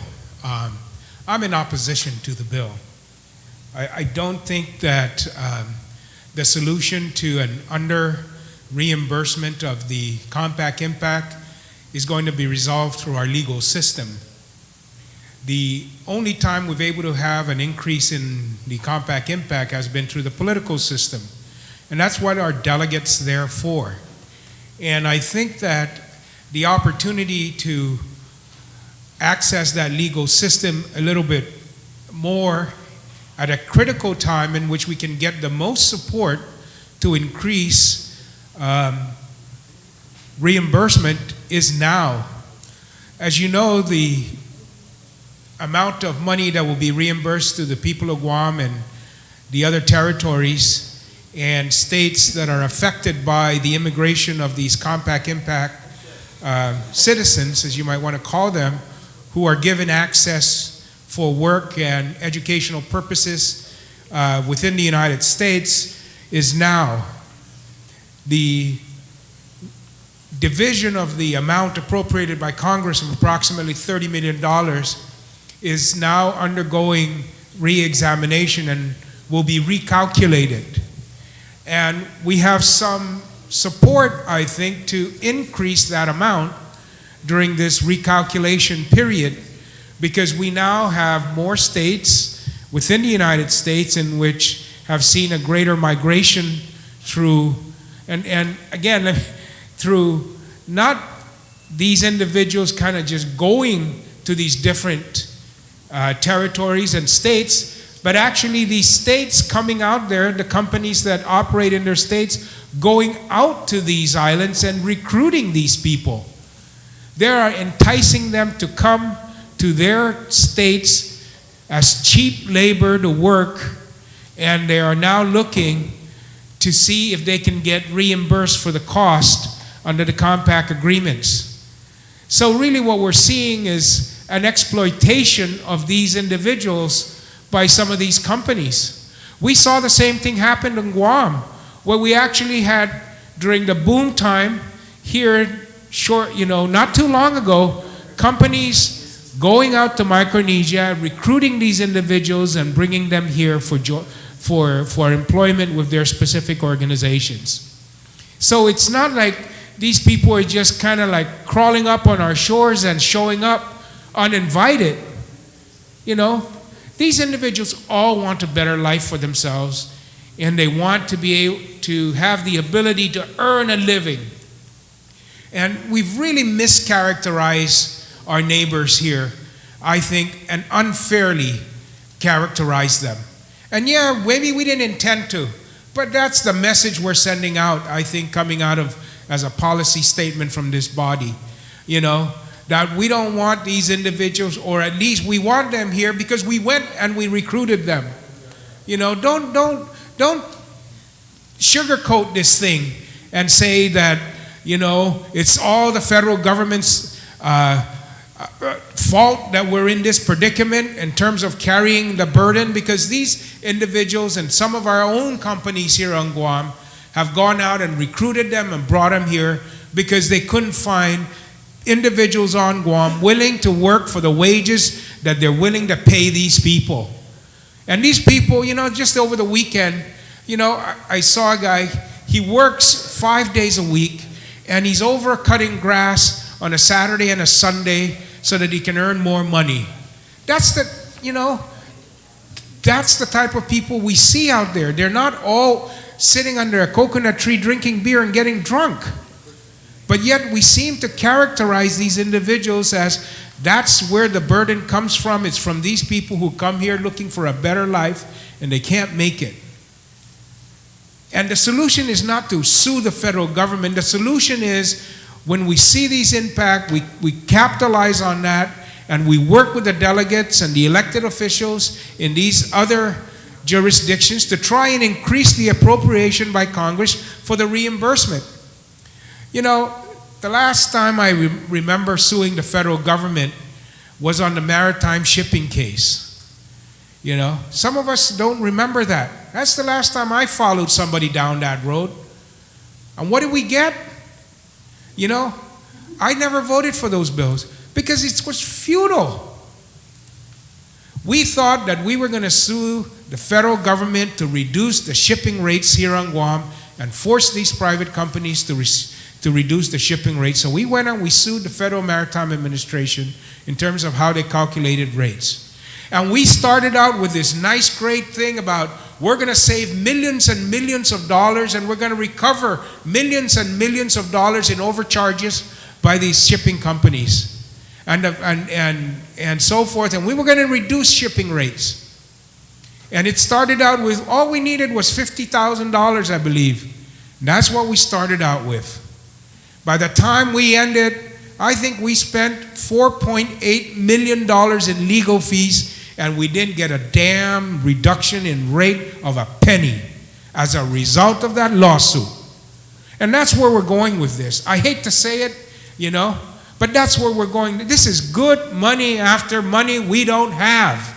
Not good money after bad, but in my opinion, good money after money we don't have. Because this is not, to me, going to result in increased appropriation by Congress. You cannot sue Congress to appropriate more money. I don't believe it. I don't believe you can force Congress to appropriate more money. And that's really what we're asking the Congress to do.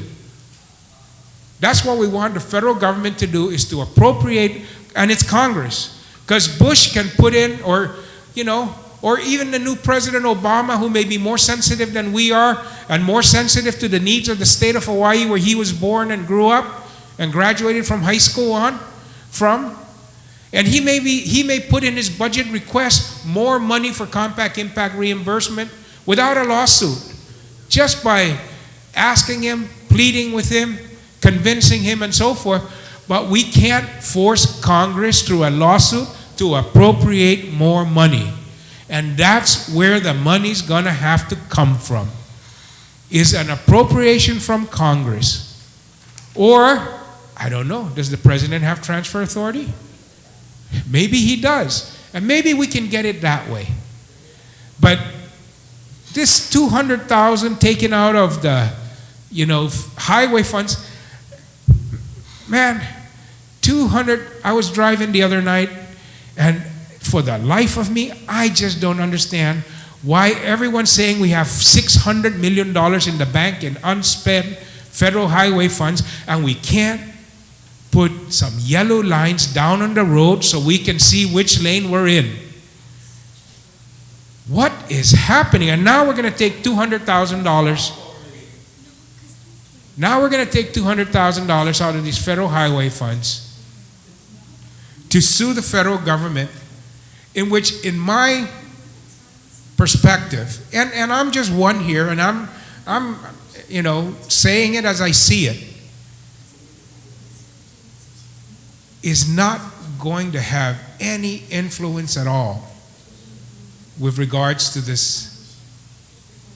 The money can't be paid without an appropriation from Congress, and the court can't order the Congress to appropriate more money. I don't believe it's possible. Well, maybe. You said it, I didn't.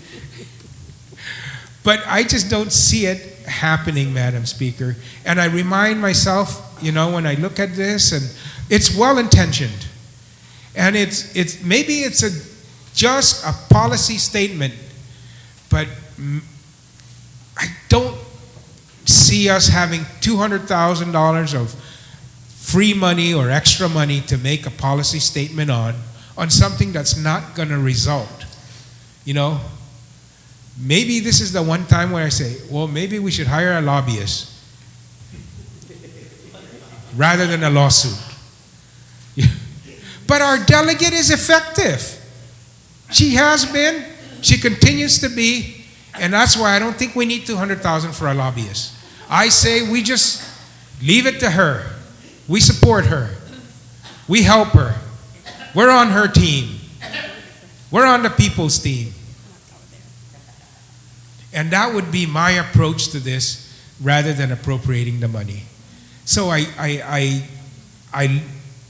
understand that the federal government has not met its responsibility, and the way to get it to meet its responsibility, in my opinion, is not through this lawsuit. It's through our concerted effort with the governor and our delegate to try and convince the federal government, Congress, in cooperation with Hawaii, who now has a homeboy sitting in the White House, California, who now, see that when they recruited all these people, Kentucky, Arkansas, where these young individuals have been recruited out of their home islands, sent over there, put up in squalor living conditions in some respects, not paid enough money and not given health care, and therefore they have to depend on the state programs to help them meet their health and educational requirements. And they're no different than any other citizen in that community. But they see an opportunity with regards to the agreement that the federal government has signed with these states, that the states will be reimbursed for the impact that they have. And so this is really a subsidy to those businesses who have gone to these islands and lured these people with promises of better living, schooling, pay, etc. And then these individuals find out that it's not all bed of roses. And so they have to depend on state programs. They have to. They're not being paid enough. They're not given health care. And so they resort to that, and yet they continue to remain employed. And it's to work with those delegates and those representatives and those senators from those states to convince them that the solution to the impact that they face is an increase in the compact reimbursement fund from the current $30 million that is now just shared by Guam, the CNMI, American Samoa, very, very minimal, $8,000 I believe, and Hawaii. And if there are more states that are going to request, the solution is not to divide that $30 million, by now 6 or 7. It's to increase the $30 million to account for the additional costs in the additional states where these individuals have been recruited to work in. And so while I commend my colleague for being tough on this issue, I don't believe that spending this amount of money is the way to resolve the problem of the under reimbursement. And so therefore, I can't support taking critical public highway money where we can't even get lanes that are visible at night when it's raining so that we stay in the right lane and we drive safely, or at least it's not happening, taking it out of that and putting it into this and so forth. On the other matter, Madam Speaker, I guess now in the bill as amended, where we had put in the phrase on sovereign immunity, my review of the legislation that have been passed with regards to this financing of the landfill issue, and of course the $20 million line, is that language is already in earlier laws that authorize the $20 million line of credit on this sovereign immunity. And that Bill 402, when it was passed, amended only one section of the loan parameters, and that is that the one section was the terms and conditions of the note, where it went from being a non-general governmental obligation to being a general governmental obligation, where it went from being prohibiting security or pledge of Section 30 to allowing the subordination of Section 30 as a pledge, as a subordinate pledge to this. And then we added compact impact. But the other sections of that law which authorized the $20 million and the bond and the borrowing already had another section that allowed for the waiver or the waiver of sovereign immunity. So while I believe it's unnecessary in my review of the previous legislations, it was not included in 402 because 402 only amended one single section of 383. And in 383, the sovereign immunity clause is already included in there. But it doesn't hurt to do it here on this bill, but I think it's unnecessary, and I may be willing to vote for that provision in another bill, but not on this one. And that's the only reason why I raised that matter. But again, Madam Speaker, to conclude, this effort of suing the federal government, I go back to just a picture-perfect duplicate of this situation on the maritime case. And if it wasn't 1.8, I think it was $8 million. I can't recall, but I know that our final bill on that, which started out with a $50,000 appropriation, you know, and then they came back and asked for another 250. Then they came back and asked for 800. Then they came back and sent us the balance of the bill, which was in the millions. And we didn't achieve what we thought and what was presented to us as being achievable, the reduction in shipping rates and the recoupment of the overcharges by the shipping companies. And we just ended up wasting millions of, you know, critical resources that we don't have. And I'm afraid that this will lead us down that same path. And for that reason, Madam Speaker, and for the reasons I've articulated with regards to the recalculation of this, is an opportunity for us to increase the reimbursement, I think in coordination with our delegate and the other states that are affected, to increase that appropriation level, because that's where it's going to have to come from. And so I cannot support this bill. Thank you, Madam Speaker. Thank you very much, Speaker Band. Are there any other speakers on the motion? Then I would allow the author to close. Thank you, Madam Speaker. And I want to thank my colleagues for speaking both for and against.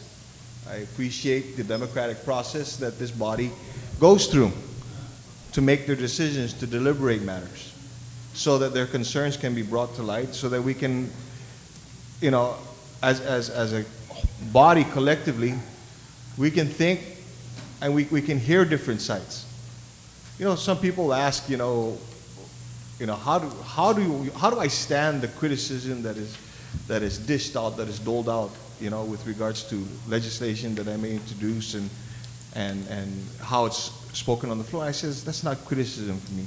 For me, what that provides is discussion on things that probably weren't thought of, or people see it differently. And it's pretty obvious, maybe, that my good colleague from Barragata and I, although we can both agree that we probably lived in the best village on the island, we may not agree on the route that we need to take with regards to this action. But Madam Speaker, there are many times that this body itself and members of this body took action had to take legal action. And as a result, they took legal action as a result of many years of frustration in the process, in the system that is put in place to be able to get things done. My good colleague and co-author of the bill from Haiti, had mentioned that other jurisdictions other than ours use this same process. That's why the process exists. That's why the judicial system exists. And so that if there is some concern and some cause for concern with regards to and in this case, the reimbursement for the costs that we've expended, and using that body as that body has been used on numerous occasions. As a matter of fact, Madam Speaker, again, as I had stated in my opening statements, one of the concerns that we've got here is we've got to figure out where we're going to get upwards of $202 million as a result of a lawsuit that the federal government has filed against us for the violation of a federal law. The last time I checked, Public Law 99-239 and Public Law 99-658 are public laws, are federal laws. So if they can sue us for a violation of one of their laws, why can't we sue them for a violation of one of their laws as well? And really, if you look at the legislation here, and I understand and I recognize $200,000 when you're talking about the scheme of things and what may be occurring may not be enough. But in my discussions with the Attorney Generals, one of the things that I told her is, look, if it's not a lawsuit that we need to go down, do the legal research, ma'am. You are the chief legal officer for this island. We want to give you the opportunity and the resources to conduct the research on the best means available, to get the reimbursements. And I need to emphasize this on the reimbursements because I am not talking about anything in as far as action prospectively. I'm not talking about actions or monies that we could be obtaining next year as a result of a census survey that is currently being conducted now, which, by the way, yes, it's being conducted right now, ma'am. But all indications are probably as a result of the census survey and as a result of the new information that's being brought to light of the impact of these freely associated citizens, that there are going to be other jurisdictions that are going to be tapping into that money, into that $30 million pot. Is $14.2 million the amount of monies that we're going to be receiving after this survey? I don't think so. There's going to be other areas. A powerful jurisdiction called Hawaii, who they have not hidden the fact that they felt that they should be getting more of that reimbursement money of the $30 million pot than we have, than we do. When we talk about the process and we talk about trusting into the system, we're going up against a giant here for things that are going to be prospective. What this legislation and what this bill proposes is for the Attorney General to look at actions, on what actions we could take to get reimbursed money we've already spent, not money we intend to spend, money we have already spent, to provide the services in behalf of the federal government to the citizens of the freely associated states. And you know, ma'am, this legislation is in no way attacking those good citizens, those individuals that come here. Again, they've come here because of the opportunities that have been presented to them, that have been made available to them by the federal government. We just happen to be holding the bag. And we've been holding the bag for far too long. We've had 23 years of begging, of asking, of pleading, of negotiating, of trying to get the proper reimbursements for this. It's time that we take this conversation, this discussion, to the next level, as we have done in numerous other occasions. And so I can appreciate the concerns that were expressed. But that being said too, ma'am, again, this discussion has to be brought to that next level. We can no longer mortgage the lives of our people over the next 30 years and on a bond borrowing measure or going out into a market right now that is in shambles so that we can provide the basic services to our people. Over $60 million a year, ma'am, was spent in the last 23 years to be able to provide these services. And at best, we've received $14.2 million. And mind you, that $14.2 million wasn't just something that came since 1986 to present. Back in the early days of the Compacts of Free Association, it was very lucky if we got even $1 million. But yet we still had to provide those services. We were mandated to provide those services. And if we didn't provide those services, there'd probably be another lawsuit. The U.S. federal government versus the government of Guam. What I'm asking is change that title around. Let's get back the money that is owed to us. Let's take this discussion to the next level. Let's continue to work with our congresswoman. Let's continue to work collaboratively as a legislature to work with the executive branch. Nothing here says that we got to stop that. This is just another another method. But we've got to take that discussion to the next level. Our people of Guam deserve it. They need it. We need it, ma'am. This is not a want. We don't want to sue them. We need to because of all the money we've already spent. So with that, ma'am, I ask again from my colleagues for their support on this piece of legislation to take this discussion to that next level. And with that, I ask, ma'am, that this bill be placed in third reading. On the motion to place Bill 385 as amended on the floor. Are there any objections? No objections. There being none, it's ordered. Let me see. We're now in Bill 395. Senator Espadon. 397, I'm sorry, 397. That's not, you don't have an amended version, do you? Oh, yes. Yes, we do, Madam Substitute, yes. Speaker. And so I therefore move for this body to accept the Bill 397 as substituted. On the motion to By the committee. accept without objections, so ordered. And I also make a motion to place Bill number 397 EC as substituted by the committee into the third reading file. Okay, would you like to discuss it? And I would like to make a few comments, Madam Speaker. Okay, please continue. Thank you, Madam Speaker. Madam Speaker, this is an act that would help the Guam Water Works Authority to, in essence, repair those necessary repairs to get the moratorium lifted. Now, the original bill went through a public hearing. There were areas of some concern by my colleagues at the public hearing, and that's the reason for the substituted version. One of the issues with the original bill was that it wasn't moratorium specific. Some of my colleagues felt that one of the contentious issues here was the waiver of the procurement laws to GWA.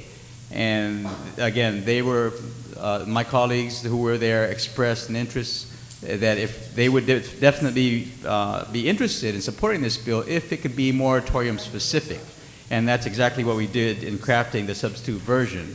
The other concern that arose out of the original bill was a sole source issue of whether GWA would be given the authority to just do a sole sourcing on these projects. And of course, GWA at the public hearing said no, they do not plan on sole sourcing. But just to make sure that that's the case, again, we included that language into the substituted version so that it will not be sole sourcing.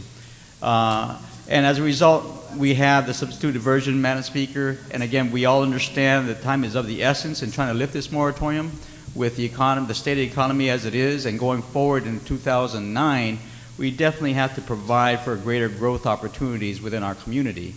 And by allowing GWA to go ahead and address those areas of concerns, those bottlenecks in essence in terms of our infrastructure, to be able to let some of the development projects back onto the drawing board, I ask my colleagues for their support in passing Bill number 397 as substituted. Thank you, Madam Speaker. On the motion, are there any speakers? So on the motion then to place Bill 397 as substituted by the committee on third reading, there being no objections, so ordered.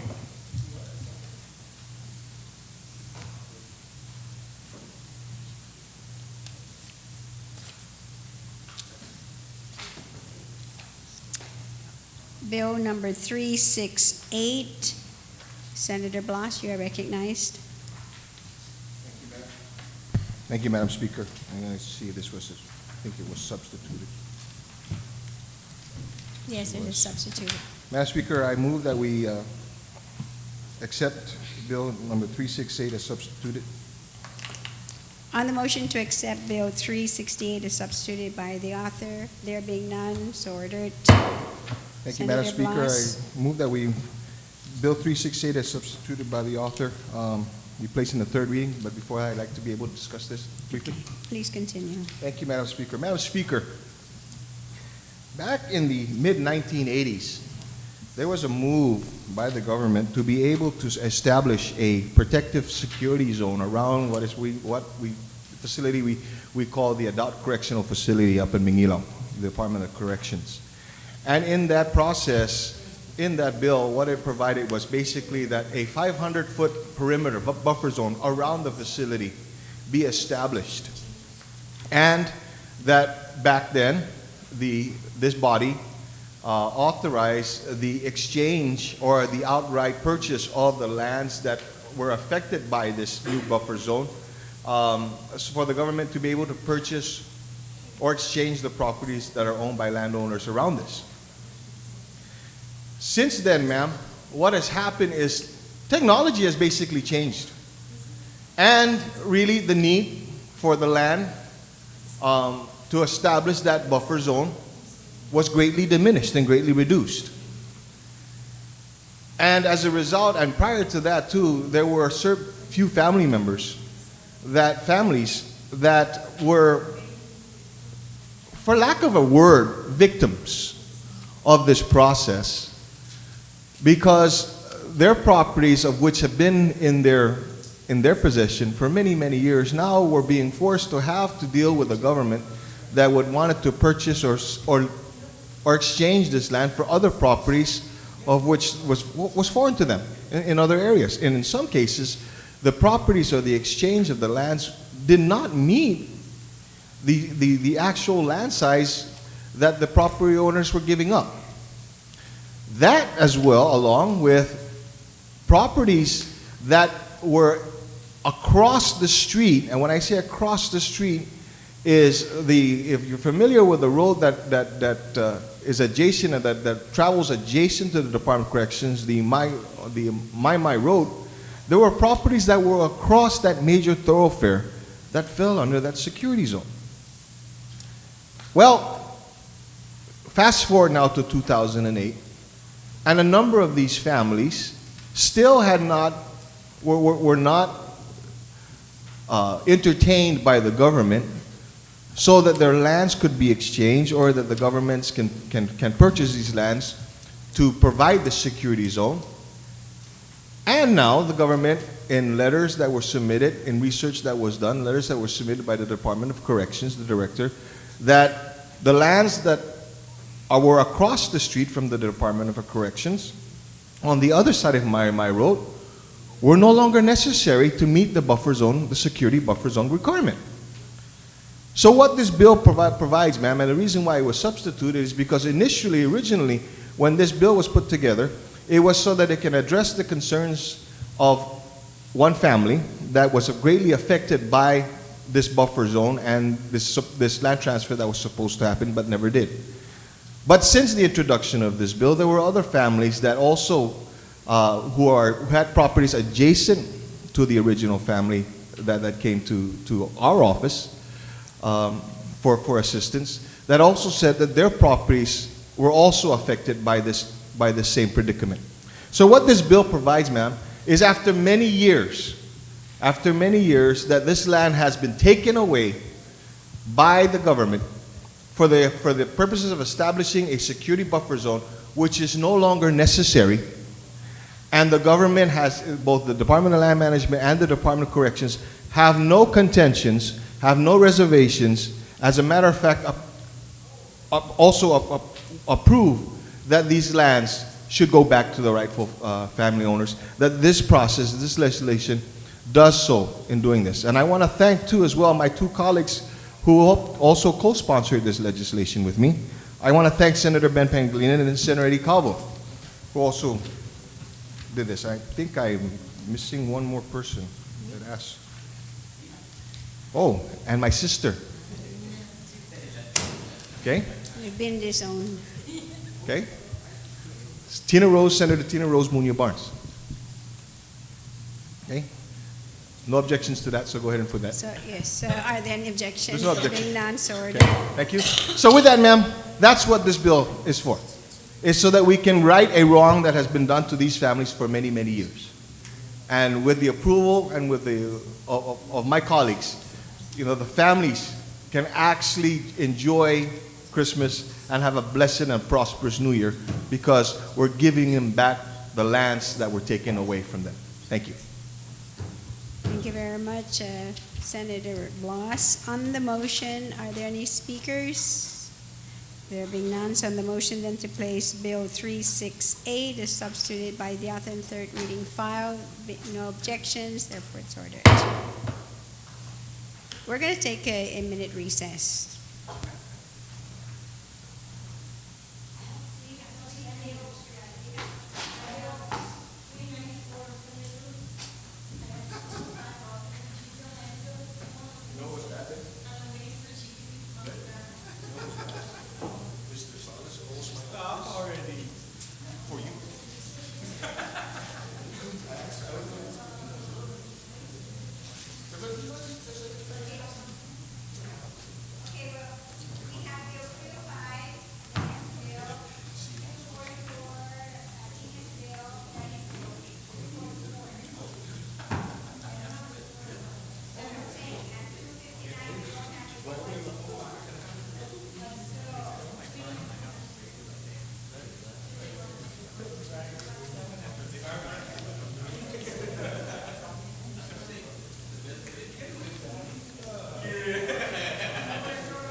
Yeah, God's spot. That's why I go there.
Let's vote and adjourn. What are we waiting for? Vote or adjourn sounds good to me. I second it.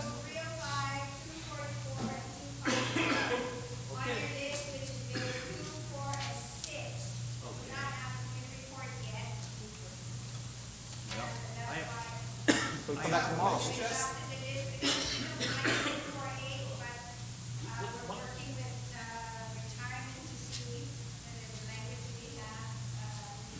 Hey, I can add what we got. I'm gonna have Bill 370, 371. Let's just vote and go home. And Tina has, she wants to put 394, 31, and 225. And then some easy ones, 370, 371. Oh, I'll get you the computers. Here, let me get them. Must dock is my. And my pharmaceutical fund, Must dock is my kind of place, I have happy place. You know what I'm talking about? Real fun, he's like. Hey, Bill, Ben, you look at maybe that you're proposing for the pharmaceutical fund to make sure that it's... 371. Then it goes to they charge off against it might be in 370, 371, they already have the Okay, computer. that's how they start. Okay. Yeah, 370, 371. That's what I want to say. Do you guys know about And they said that there's no, No problem? no, I like that better. so we reduce no, you know, the accounts payable. Yeah. Approve it. No, So what? no more bills.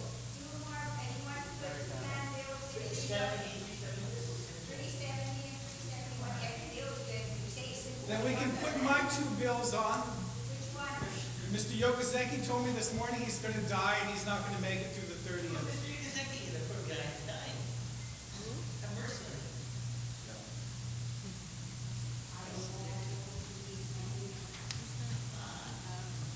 Okay, you want to do that extension, Mr. Yosemite, you build one piece of property at the DOC that was already exchanged. Then somebody who got that, and you can share it. That's right, I'm making meetings. I'm taking my super with me.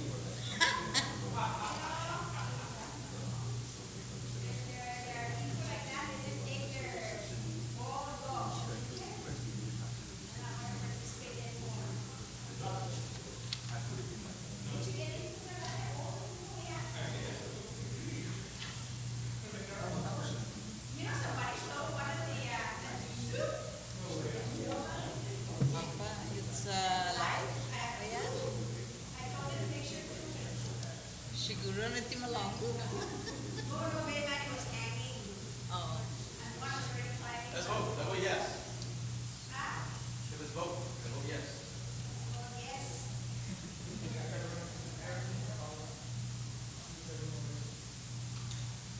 Oh, by the way, Ben, your maritime costs $12 million. What is what? That's what I thought. I thought it was 12 billion. Yeah. I thought it was 8.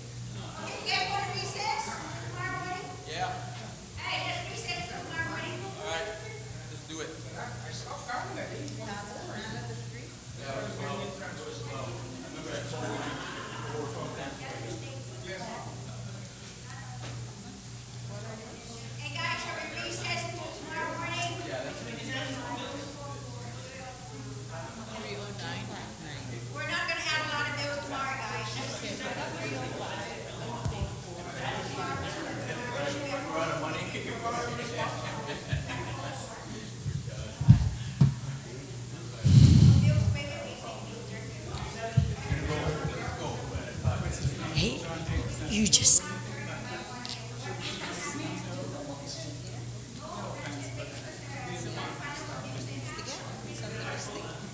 Mine, those three bills.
We're adding some bills into the second. No more. No more. You want to take these bills?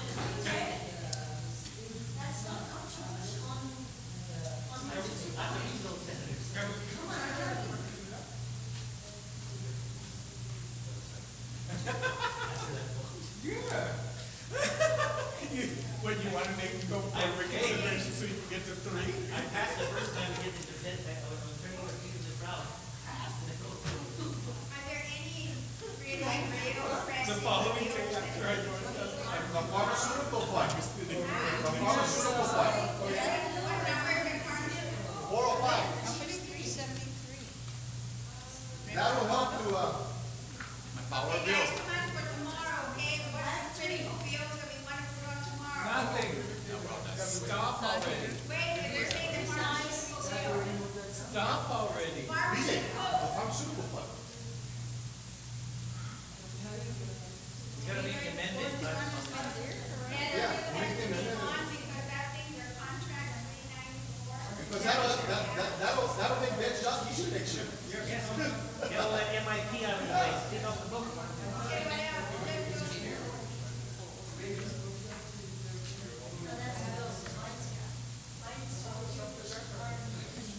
Guys, that's the only really critical bills until tomorrow.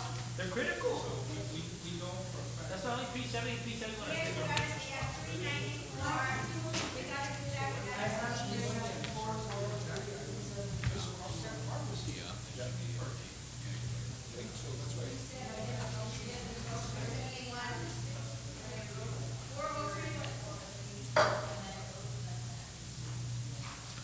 Madam Speaker, is there a reason why you're not seeing your turn to school bill?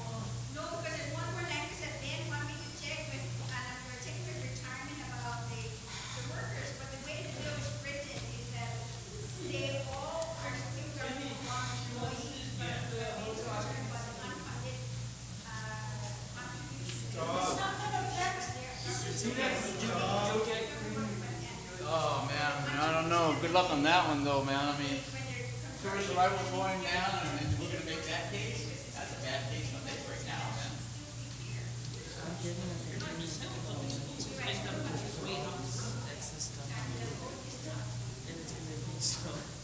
Then we're gonna drive the container over to the new office. She's not, Okay, Rory, so just we go to the bills and then we recess until tomorrow. to what time? Yeah, he's got those two. 394. Okay? The What's legislature is back in 225? session. Senator Respicio, you are recognized. Thank you, Madam Speaker. Notwithstanding the House rules, I move that we revert back to motions. On that motion, without any objections to order, Senator Respicio. Thank you, Madam Speaker. I'd like to place at the top of the second reading file Bill 394, Bill 403, Bill 370, and Bill 371.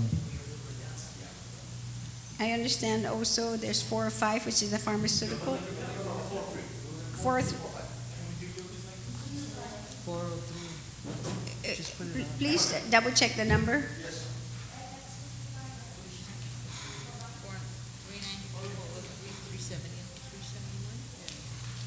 $370, $371 to $394 and 403.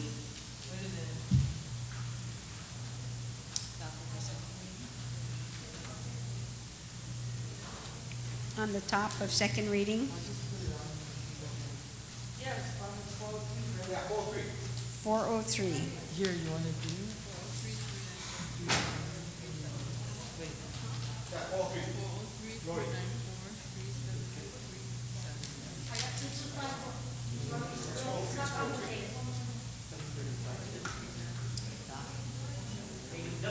Not horrible. We can get the Jesse's office is working. Did you want to do this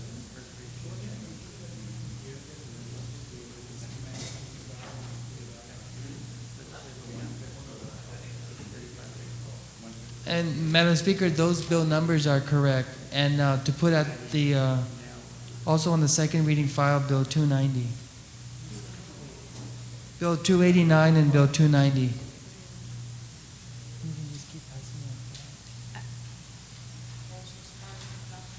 I understand Senator Muñoz Barnes was saying there's a 225. Yeah, she said it's dealing with government vehicles. Didn't we just make this government vehicle back?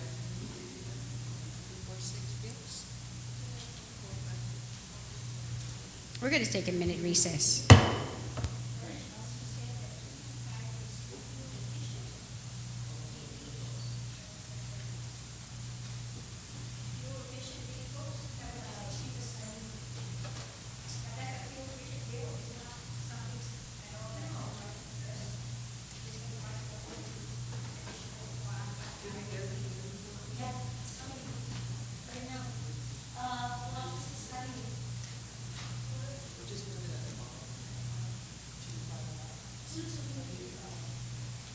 After Bill 305?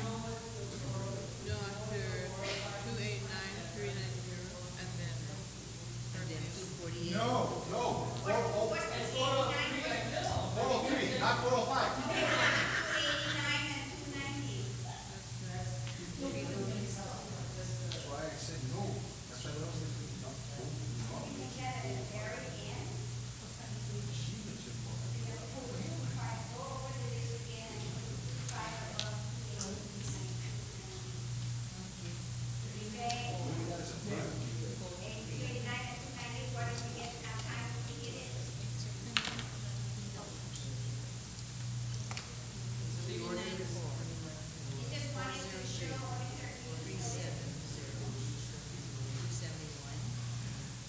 When the man dies, I don't want it on my conscience.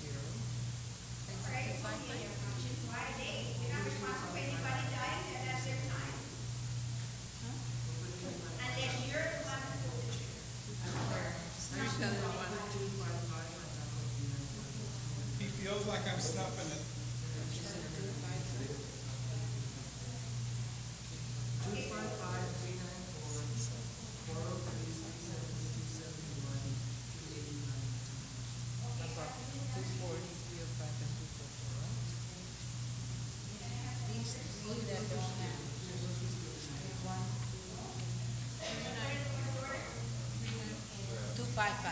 First. Yeah. 255. What's the number 255? 255.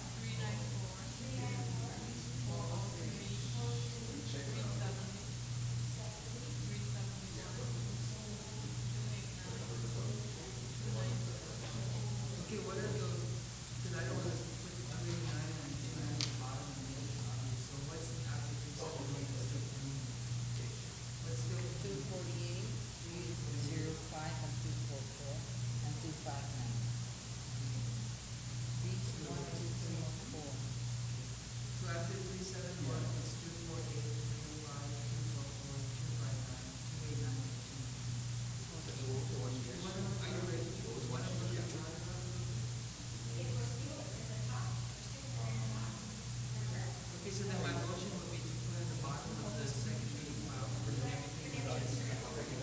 So this 255 would really be. Okay, so after 371, these four will go between 371 and 380.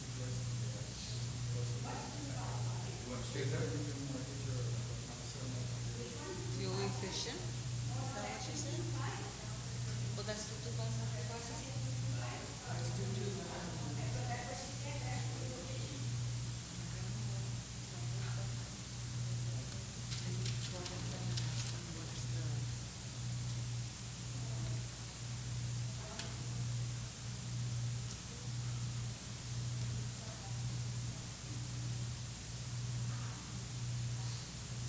Boy, Raging Royal's not here. He always complains that. Yeah. He's not here. Can somebody move his bill up?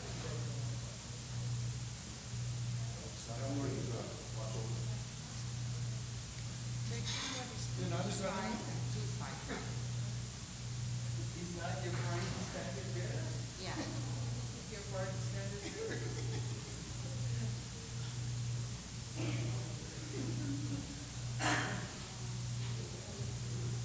Rory, how do I send that to you?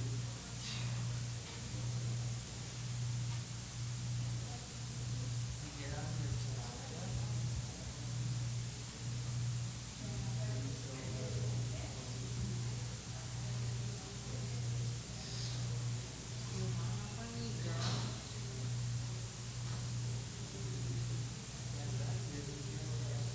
Yeah, just go into the history. Just open your thing and look at the history.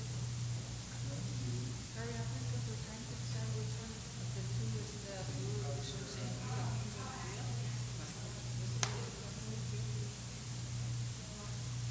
I'm becoming confused in the blue history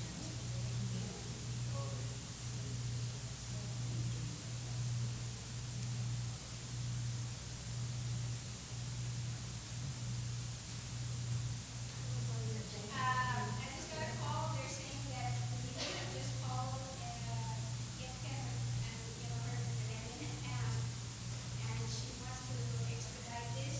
She was hoping we would all have that done today. I don't have a problem. I just hope you have 8 votes for it.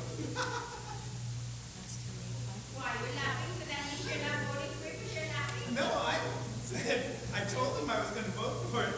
I didn't hope they're, I You just have to hope vote there's 8 for it. votes for it. Okay, Frank, you have Yes. to vote for it. Let me get, That amendment made his bill ugly. that's a lot, Rory. Can we check, because the senators are around, if we can vote for the bill to get them out voting, or do that? At least this one? Oh, but Teresa's not here to reverse it. Why not? She's not here, she's sick. They just pushed And we just found out Saturday she was ill. She's not returning, but that we can't vote in. Oh, shucks. If they want to vote because of the government, that amendment, the government, if they wanted to, they need it, do they need it today?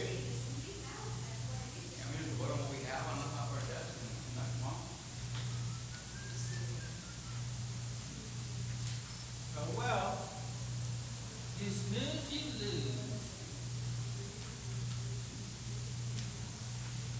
Get these cakes out of here, because I keep eating them. You want to put it in? No.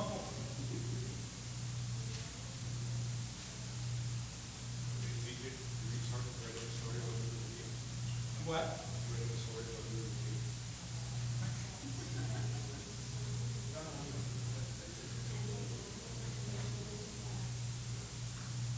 Tina, is it 255 or 225? 225.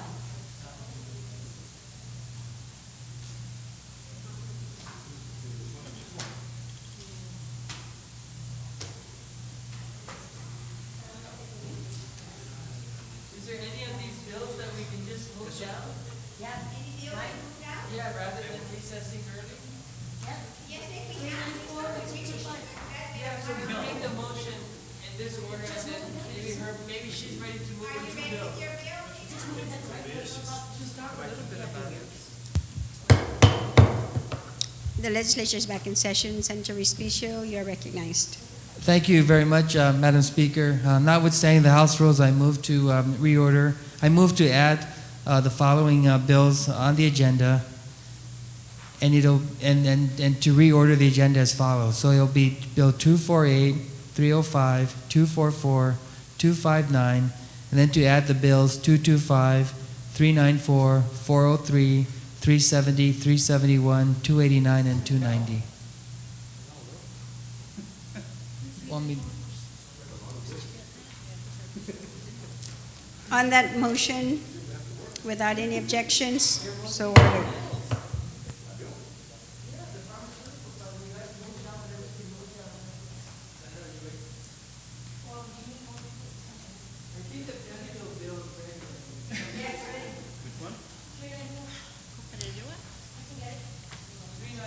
Do we have it?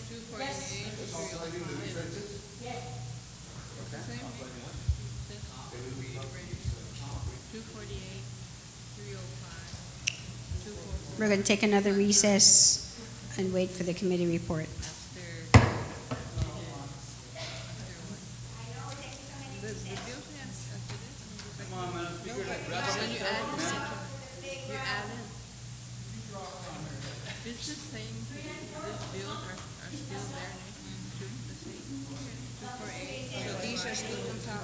So these are on top of the second reading then?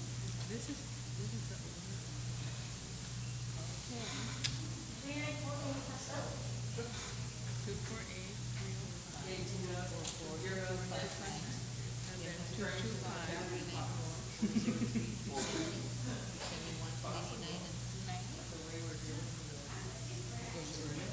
I know, but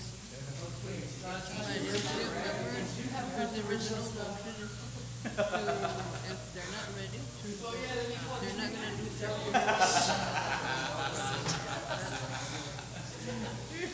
Just after I told her there was no way anywhere left. Dina, man, your 225 is not gonna be SEC 15. What? It's not. I found out that there are two other bills, the standards and everything that is all separate.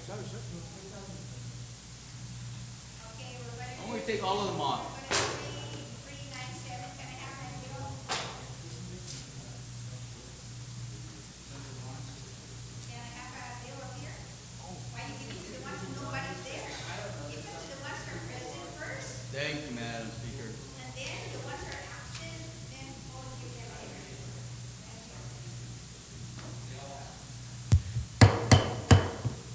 The legislature is back in session. Senator Tina Munya Barnes, you are recognized for bill number 394.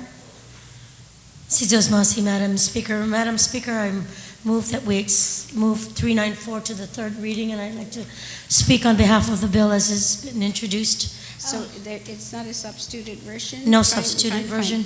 Okay, so on the motion then to place, and you would like to speak briefly? Yes, I will.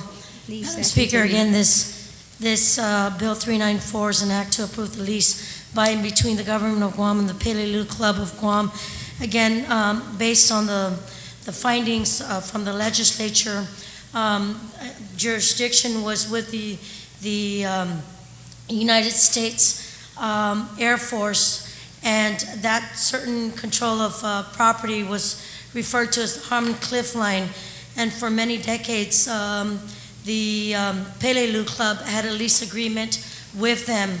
Eventually, however, when U.S. Public Law 103339 required the relocation for these nonprofit organizations to be turned over based on Executive Order 9813, the transfers of this property was given back to government of Guam under a formal lease. And fast forward, moving the Public Law 2218 and 2547 mandated that all leases between nonprofit organizations and the government of Guam must be approved and come to this august body so that they could lease. The Peleliu Club of Guam has complied with all the rules and regulations of the governing lease with the government of Guam pursuant to Public Law 2547. It's come to this body. There was a public hearing on this, Madam Speaker, and all those who testified in support of this and asked that that this bill to authorize the approval of the lease with the Pelelu Club and the government of Guam. I ask that my colleagues support the same. Madam Speaker, as you will note, based on the bills, all the proposed leases and the documentations and the support from the necessary government entities and the full support of the nonprofit organizations from Pelelu showing their intent and the usage and their scope of the lease agreement is intact and is attached with a copy of the bill. So again, I'd like to thank you for giving me this opportunity to speak in support of this bill, and I ask that my colleagues support the same. On the motion to place Bill 394 to third reading without any objections, so ordered.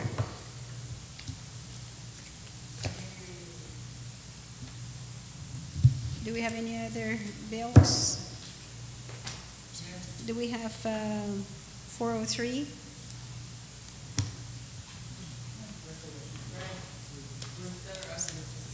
Senator Blas. Sergeant at Arms, can you please make sure that the members have bill number 403? And can you call Senator Blas? Senator Blas, 403.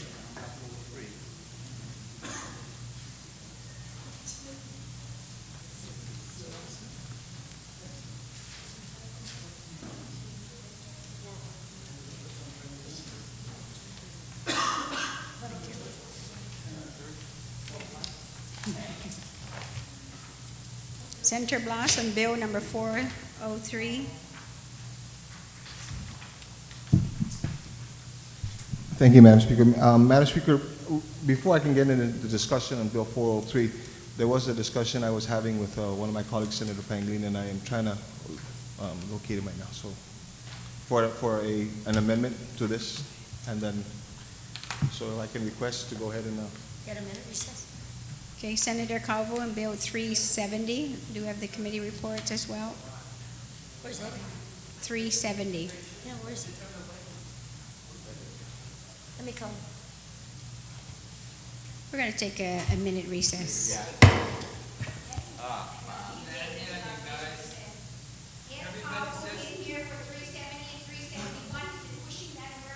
Everybody says they're ready, but when it's time for them to move to 370,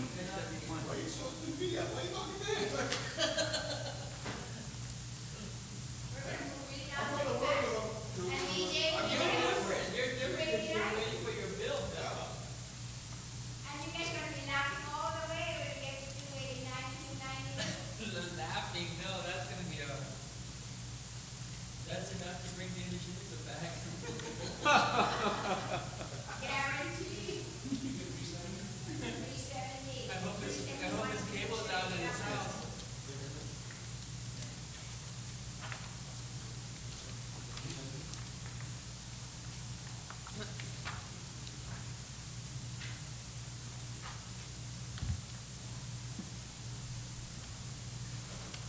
There you go again, making one person stop for the legislative process.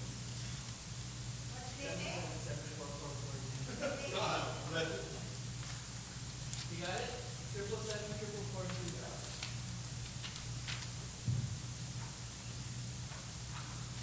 I was teasing Frank. I said, there you go, letting one person stop the legislative process again.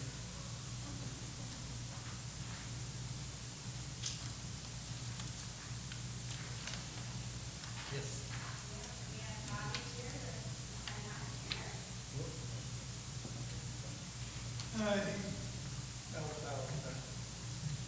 We did talk about your bill.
Get a room. Get a room?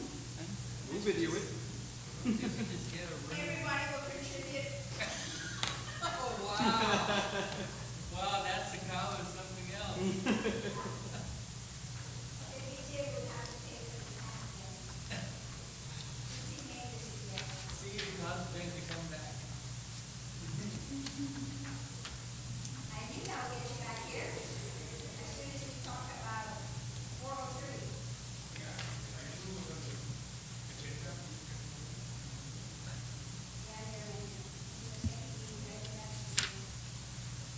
Okay, where now is Frank? What a good exercise, Dan, back and forth. Thank you. Okay, very good. We're gonna get you shape.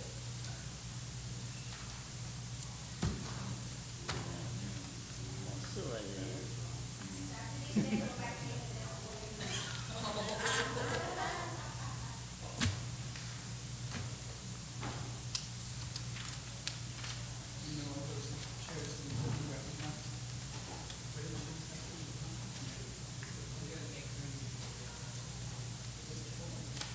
we have faces, I will see my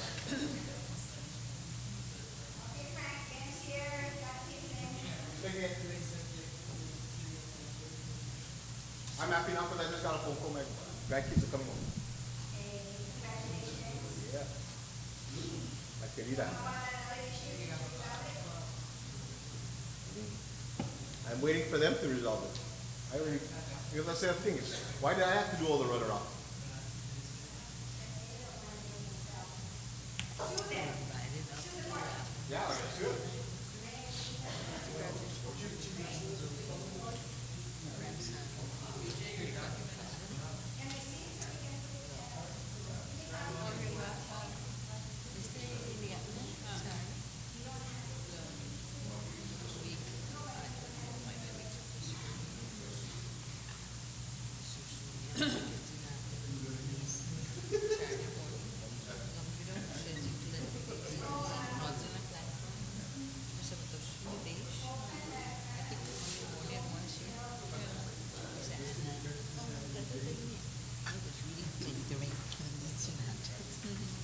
So it was really hurting. I couldn't put my legs up.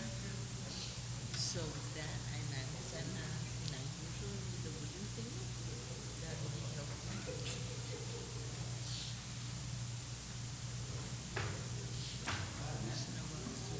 We done? We go home?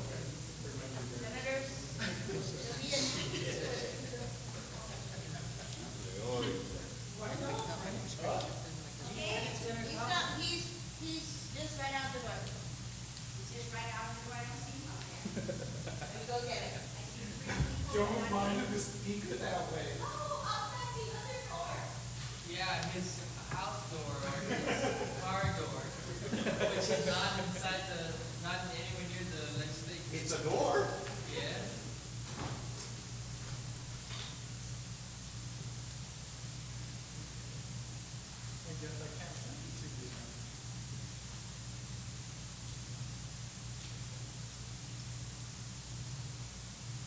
Hey, have some cake.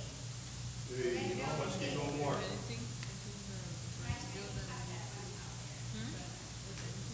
They can touch me over the one, right? That, Rory, the other one, they can touch that one. Hey, where'd you get that passion No, fruit they last didn't. night? You can take it back. That came, under one is on the cart. Well, I know, but I saw it on the table. But there was fast food on the table, and I ate a couple. They were sweet. So that Good. one, that one then came, let me see. Be careful, be careful. Really, huh? How did you get it through customs? Why did you hide the cake last night? Why did you hide the cake last night? I was waiting as long as I could, and I didn't ever got a piece, man. Oh. No, we had 5 sheets, you left early, that's why. No, I didn't. I left after the dancing. My dear, the cake was out, because I cut it before I danced. Remember, it was under the table when it was hidden. So that 5 sheets, my dear, and that's why I got 2 left now. And now you want to take one back. No, I'm not taking one back, I'm sending it over to Santa Rita,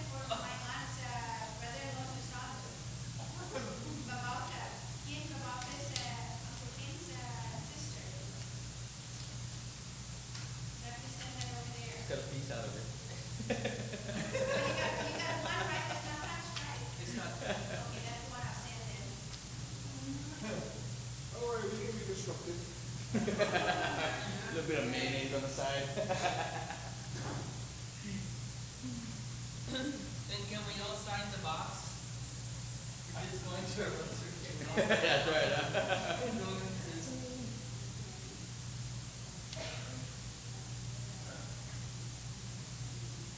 Can we all put our campaign stickers on the box? Let's put some. Will they send over? Hey, see that double thing on there? Even me. Juicy. Double. 10. Independent. I don't want to be asked to put any red ones on right now. I'm independent. So you saw that in the parking lot. That's all you got to do when you leave.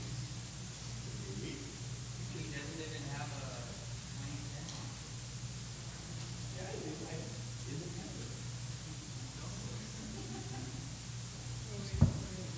Don't go there. Right.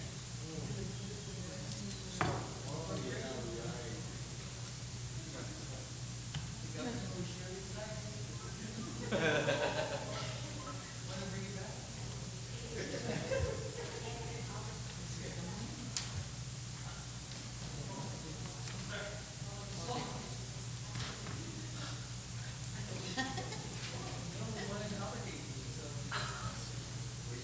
Is it passed out?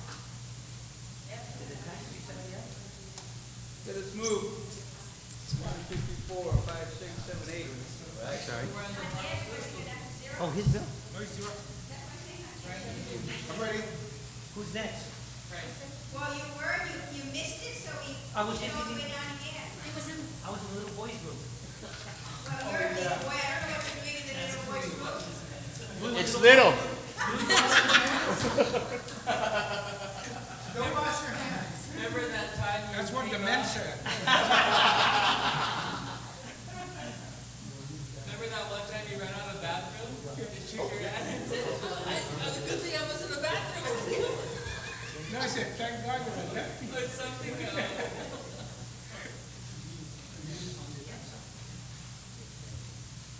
You're still trying to fight. No, 51.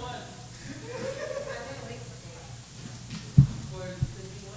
Yeah, to see if I don't look it now. GBB says no, because even Diego said it was okay. That would be a perfect bill for the income to the Oh, thanks. Why do you think I wanted to get rid of the marine preserves thing?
The legislature is back in session.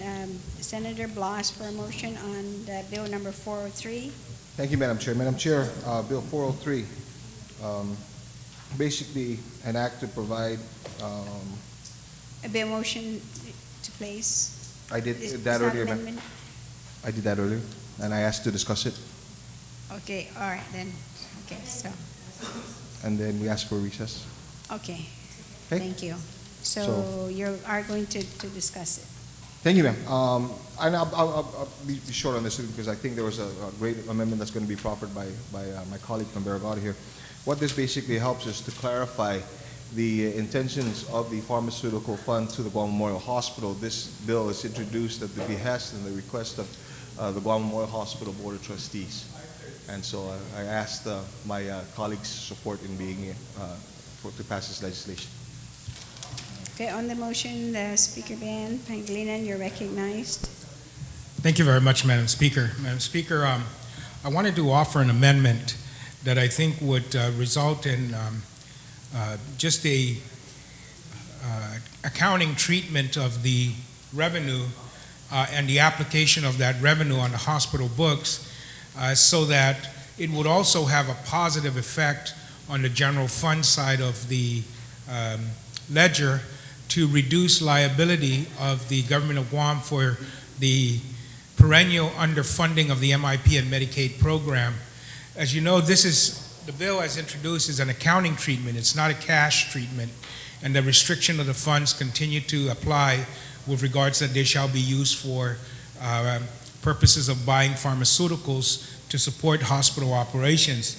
But rather than the hospital had passed a resolution in which they intended that they're going to use this to apply it towards the self-pay, which may or not be on Gov Guam, a liability of the government of Guam.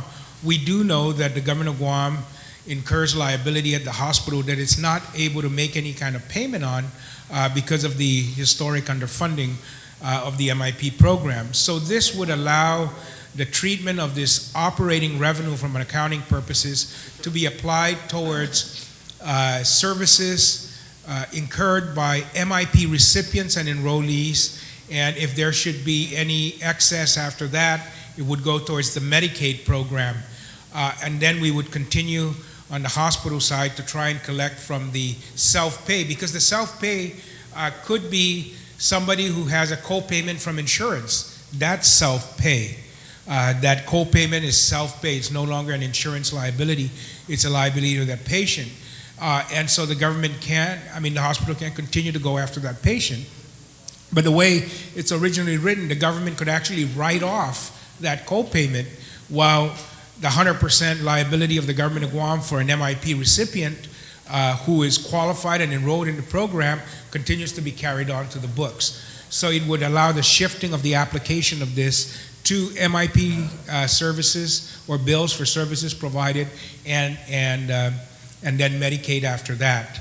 And then it would, of course, so it would be to add a sentence after line 8, after the word prospectively in line 8. And it would read, the hospital shall apply the funds received being from the pharmaceuticals fund towards the payment of bills for services incurred by qualified MIP recipients enrolled in the program at the hospital. And then any funds remaining after such payments shall be then applied to the services provided to qualified recipients enrolled in the Medicaid program by the hospital. So it's for the services provided to these people by the hospital.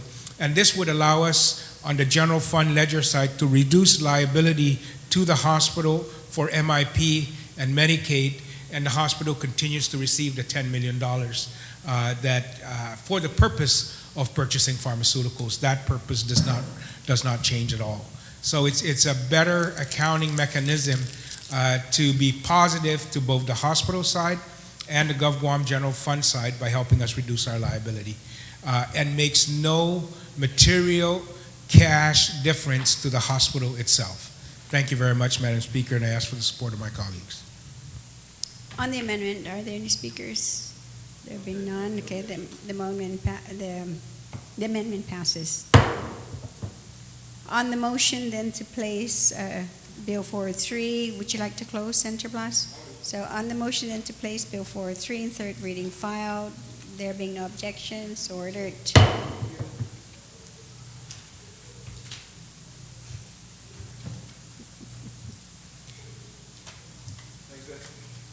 Bill number 370, Senator Calvo, you are recognized. Thank you very much, Madam Chair, and thank you for a little bit of thank you for allowing me the opportunity to continue on this bill. I'm feeling much more refreshed and relieved. And with that, Madam Speaker, I'd like to move to place Bill number 370 LS into the third reading, and I'd like to also discuss further on Bill 370. Yes, you may proceed. Yeah, thank you very much. Can you please make sure that Senator Penguin has a copy of Bill 370? Okay. All right. Thank you. You may proceed then. Yeah, thank you very much, Madam Speaker. Madam Speaker, the purpose of this bill is, again, the rezoning of particular parcel of properties within the municipality of Barrigada from an agricultural A to a light industrial M1. Again, I was approached as the author of the bill from the owners of the property. This is specific to Guam Bakery. And they were requesting, again, their assistance for the movement or the rezoning of this particular piece of properties to M1 for the purpose of constructing a facility to increase the existing capacity of their bakery operations and to process other food products for distribution. Madam Speaker, this particular bill, I believe, is a win for not only a local family that is doing business and participating in the growth of this economy, but it's also a piece of legislation that is a benefit to the community. And with that, I'm asking for your support and the members of this body's support. Again, the Dedido, there was some discussions with both the mayor of Dedido as well as Mingilao and Barrigada as to their, if they would have any problems or concerns regarding this particular piece of rezoning. And again, they have all shown their support for this rezoning change. There was also no objection from the neighbors of this property. Now, this particular property also has again, the blessing of the Department of Land Management, which did not have any objections since the rezoning is consistent with the existing M1 zoning in that particular area, and it's a location within the Guam International Airport's, zoning area. So with that, Madam Chair, it's a bill that, again, will allow an opportunity for a local family, local business to make best use of their property. It has the support of the mayors and the municipal councils and the neighbors, and it's a bill that also, again, will allow for the growth of our economy. So again, I'm asking for the support of my colleagues in the passage of Bill number 370 LS. On the motion, are there any speakers? Speaker Ben Panglin, you're recognized. Thank you very much, Madam Speaker.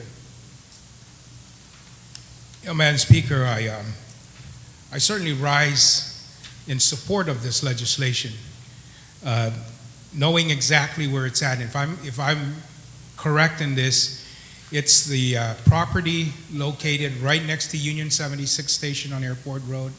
It's right above the underpass. It's on the bypass entry. No. That's 271. Oh. This is 270. See, I understand. Okay. I think I should just go back to my office. Okay, so this is Bill 370 on the motion. Are there any other speakers? Okay, Senator Blas, you're recognized. Thank you, Madam Speaker. Madam Speaker, I rise in support of this bill. One of the things that, just information to my colleagues in the discussions that were held during the public hearing, the properties that are adjacent to this property have already been zoned either commercial or M12 as well. So what this basically does is that this zoning or this request to rezone zones this consistent with the zoning that has already occurred in that area. Thank you. Can we take a minute recess?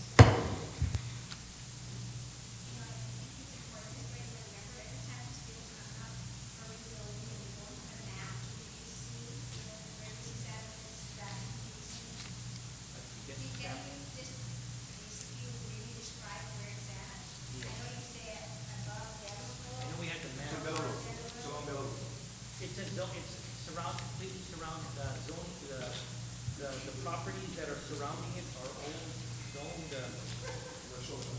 F 5, 2, 3. But where is the property? Where? It's on Bellow Road. So when you're going on that, whatever that highway is, you turn right to the middle road. Remember where Marcel, you're in the same area where Marcel. Where there's like a two Bellow Road, the old Bellow Road, and then the new one that was. The old Bellow Road. It's along the old So when Bellow. you go in there in that road, Yeah, it's on the right side. is it, You know the scrap yard, remember there was like a scrap area there? is that the one before it forks off? You go to Bellow Road and then it forks off, like one going to the Chinese temple, the other one go down here. Yeah, the top part, but. Cali. So it's on the right. Right. So before you take that fork off, that's where it's at. That's probably. But aren't there homes, beautiful homes right up there? Completely No, surrounded the by. homes are on the other side. On the other road. There's Bellow, then there's another road. Nah, that doesn't make sense, because I, You know where Yama's bus company's at? This came out of your committee. That's funny. I see because it came up with me that I know exactly where it's at. You know where Yama's bus I company's at? reported it out only the way, you know, It's, well, it should be, it's, they're all industrial M1, they're all M1 stuff. There was a scrap yard in one area, there was. Before you make a right turn to those that can pull in But to that's what the this, commercial. It's not for sale. on the right. Is that a joke? Right there. Don't get caught in that trap. Don't There's get caught only in that trap. one apartment around. I got a couple of college educations, that actually have three On college the left side, educations. I can't pay for M1 now.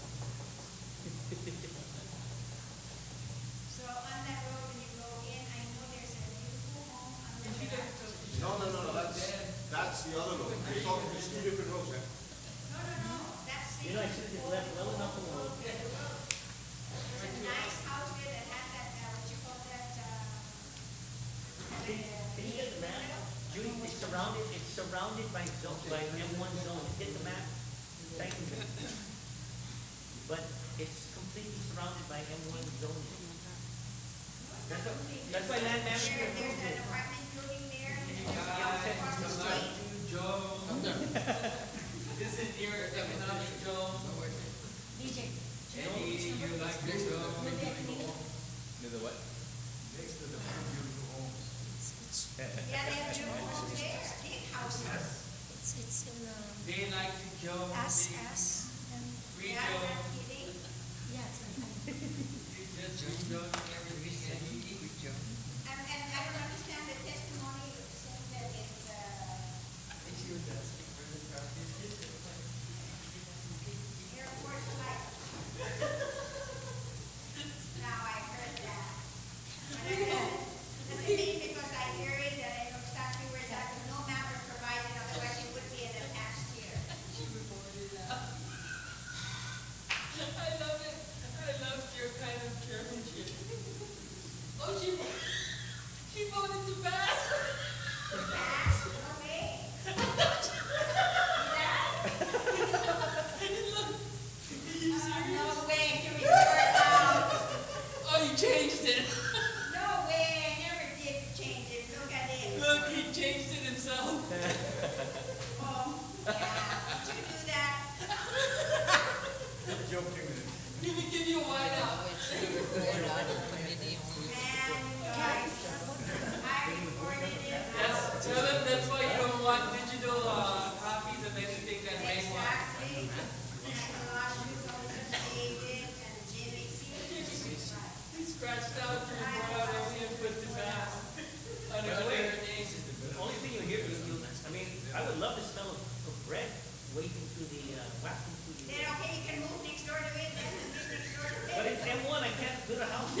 least he's willing to share with you because you have to wake up in the morning. It's not a lamp. Well, he's smelling bread.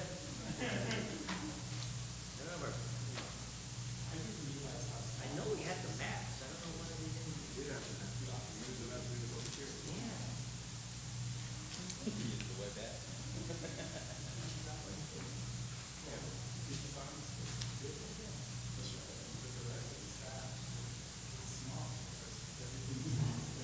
know, it's not so much the idea about that I'm totally always against the rezoning, it's the process is my concern.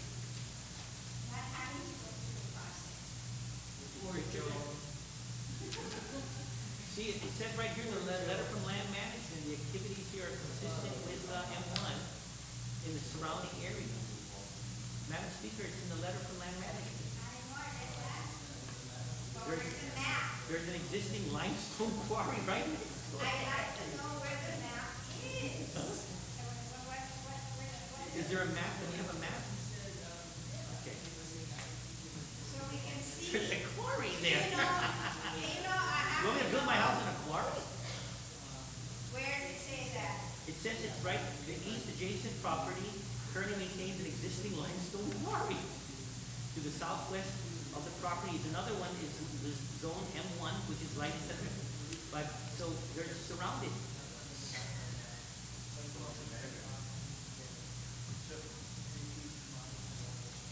See, that's why they have no problem with it, because it's consistent with the property, east adjacent property, is 564. See how far the houses are there? Man, let me just speak on it while they're getting the map. I might as well speak on it. I mean, they're gonna be long-winded. No, just The say. map. They're getting the map. Maybe they might take forever to get the map. We're gonna hear you all day. Want me to sing a song? No, we, what? And remember, Eddie, you never lose your cool.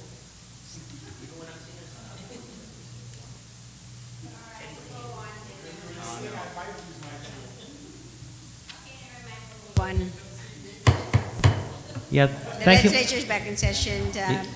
Yeah, thank you, Madam Senator Speaker. Calvo, you would like to speak on the motion? Yeah, again, and to close the, to close the movement of the bill on 370 to the third reading, again, the rezoning of this property is consistent with what has already been the activities that are in the surrounding properties and adjacent. Again, in the letter presented by Department of Land Management, to the east adjacent property of the subject lot is 5224-8, which is currently an existing limestone quarry. To the southwest of the property, which is lot 5223R91, is also zoned M1, and this is a light industrial pursuant to Public Law 22-163B. In fact, that particular rezoning to M1 was done through a legislative action in a legislative body that I was not even a part of. There's also lot 5223R93, which was rezoned M1 light industrial by the Guam Land Use Commission action of January 23rd, 1987. So as you see, since 1987, there has been a movement in this particular area and the surrounding area for a zoning for this type of operation. As a matter of fact, if you're to take a look at the purposes of this M1, this is not a quarry. This is not some sort of a facility for putting scrap metals and waste material. They are to be used specifically for the production of bakery products. So if there's ever I guess what you would call a cleaner industry for M1, it would be this bakery that will be building a production facility for bread, for mostly bread products. So again, Madam Speaker, I'm asking the support from my colleagues. This particular piece of legislation would expedite the movement and the zoning of these properties to be consistent with the surrounding area. It will assist this family and this business to move forward, expanding in their opportunities as well as, again, it is a win for the community in regards to economic growth and development. I'm asking for my colleagues' support with that movement, and I'd like to move to place Bill 370 LS in the third reading. On the motion, No objection. Senator BJ, your hands up. Oh. No On the objection. motion then to place 370 LS in third reading, file, objection. there being no objection, so ordered. Yeah. Bill number 371, Senator Calvo. Thank you are very much, recognized. Madam Speaker. Madam Speaker, again, I'd like to move to place Bill 371 into the third reading. And earlier, the senator from Barrigada alluded to the purposes of Bill 371. This is a rezoning from agriculture A to commercial C in the municipality of Barrigada. And again, the mayors are in full support of this particular measure from both Dedido, Manila, and Barrigada. Also, the community. Now, this specific lot is owned by Concepcion Pablo. Now, this is the lot that was mentioned a little bit earlier on from the senator from Barrigada. If you were to look at that service station that the Union 76 station there right close to the overpass towards the airport side, this property is right behind it. And actually, it's a very thin sliver of property that runs between the service station, the underpass, the road, and then the airport property. It's a very slim piece of property, and with this very slim piece of property, to zone it to commercial, it would also be consistent with the purposes of that surrounding area. Again, this is a piece of property that is owned by a local family, and with that, because of the developments that have occurred within the surrounding area, in regards to a major road and a service station, and then of course the airport facility, the purpose for this particular piece of property would be best suited as a commercial type. And again, I'm asking for your support. It has the support of the mayors. There have been no objections by the surrounding community. And again, this bill would be a win-win not only for our local families, such as Mrs. Pablo, but also for the community. So again, I'm asking for your support for Bill 371, and I'd like to move to place Bill 371 into the third reading. On the motion to place Bill 371 on third reading, file without any objection, so ordered.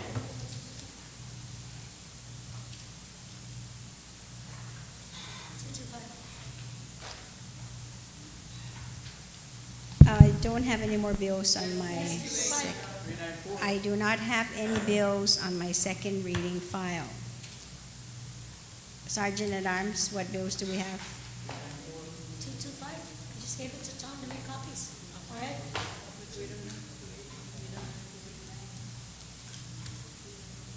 Matt, you circulated the... We're in recess. Yeah, I already did that. No, we're going to do it now. 225. Just wait. Yeah, we did. We did that already. We did it already.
time to move on the charter school, Madam Speaker.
You've never voted for a result. Yes, I have. You have?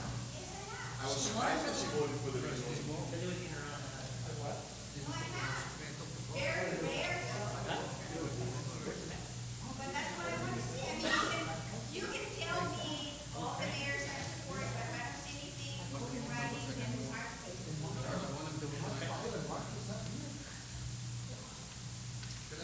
Ma'am, remember we pulled the map out during the public hearing? No, you guys took the map. Your office took the map. It would have been here if we had.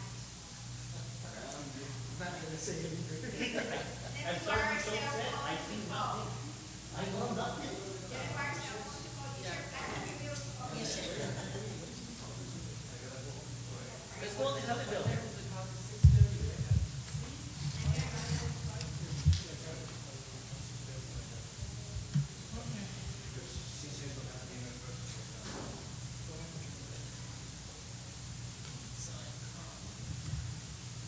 Report out only.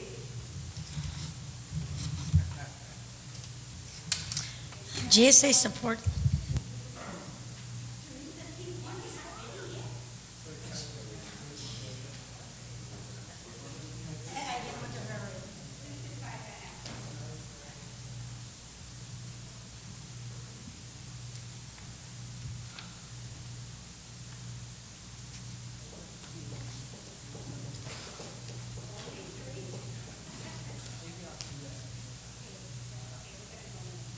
Ready, my dear? The legislature is back in session.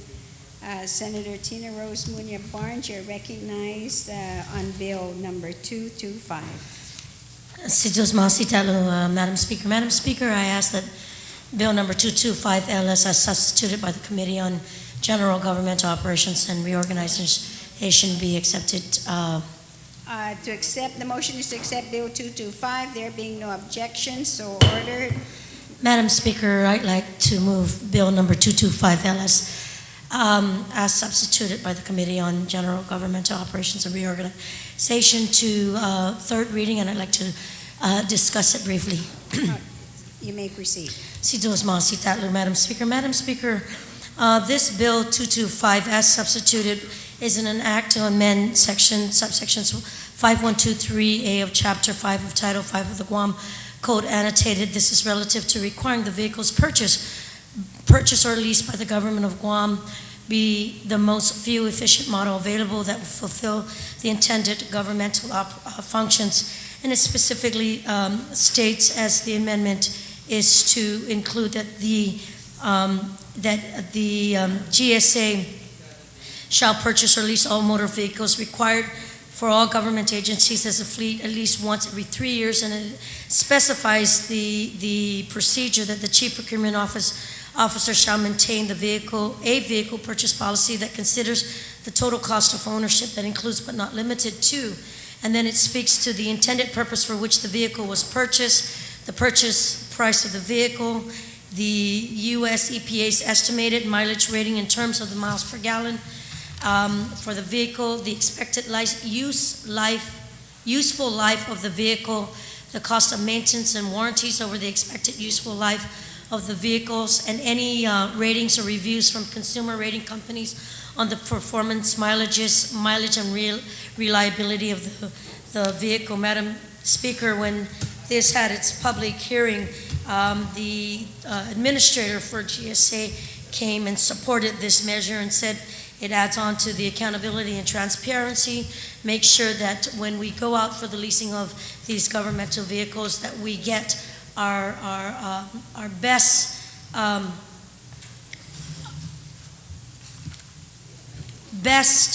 and most efficient models available for the government's intended use. I ask that I'd like to thank you and the Vice Speaker for being a part of this sponsorship, and as we look at more transparency, accountability, we want to make sure that the vehicles out there that this government purchases is also not just more cost effective, but more fuel efficient as we look at saving the government from the roller coaster rides of the cost of fuel out there, and it's continuing up and down on it. We want to make sure that the government gets the best vehicle mileage rating for its intended use, and I thank you for giving me this opportunity to speak on this bill. On the motion to place Bill 225 on the third reading file, are there any other speakers? There being none, so no objections, so ordered. I got it right there. No, but I'm waiting for Dave to call me. 9 a.m. tomorrow? You don't have any other bills you guys can move down? What about the school charter? Still here? Senator Respicio, you recognize. Thank you very much, Madam Speaker. I move to recess till 9 a.m. tomorrow morning. Okay, we'll be in recess until 9 a.m. tomorrow morning.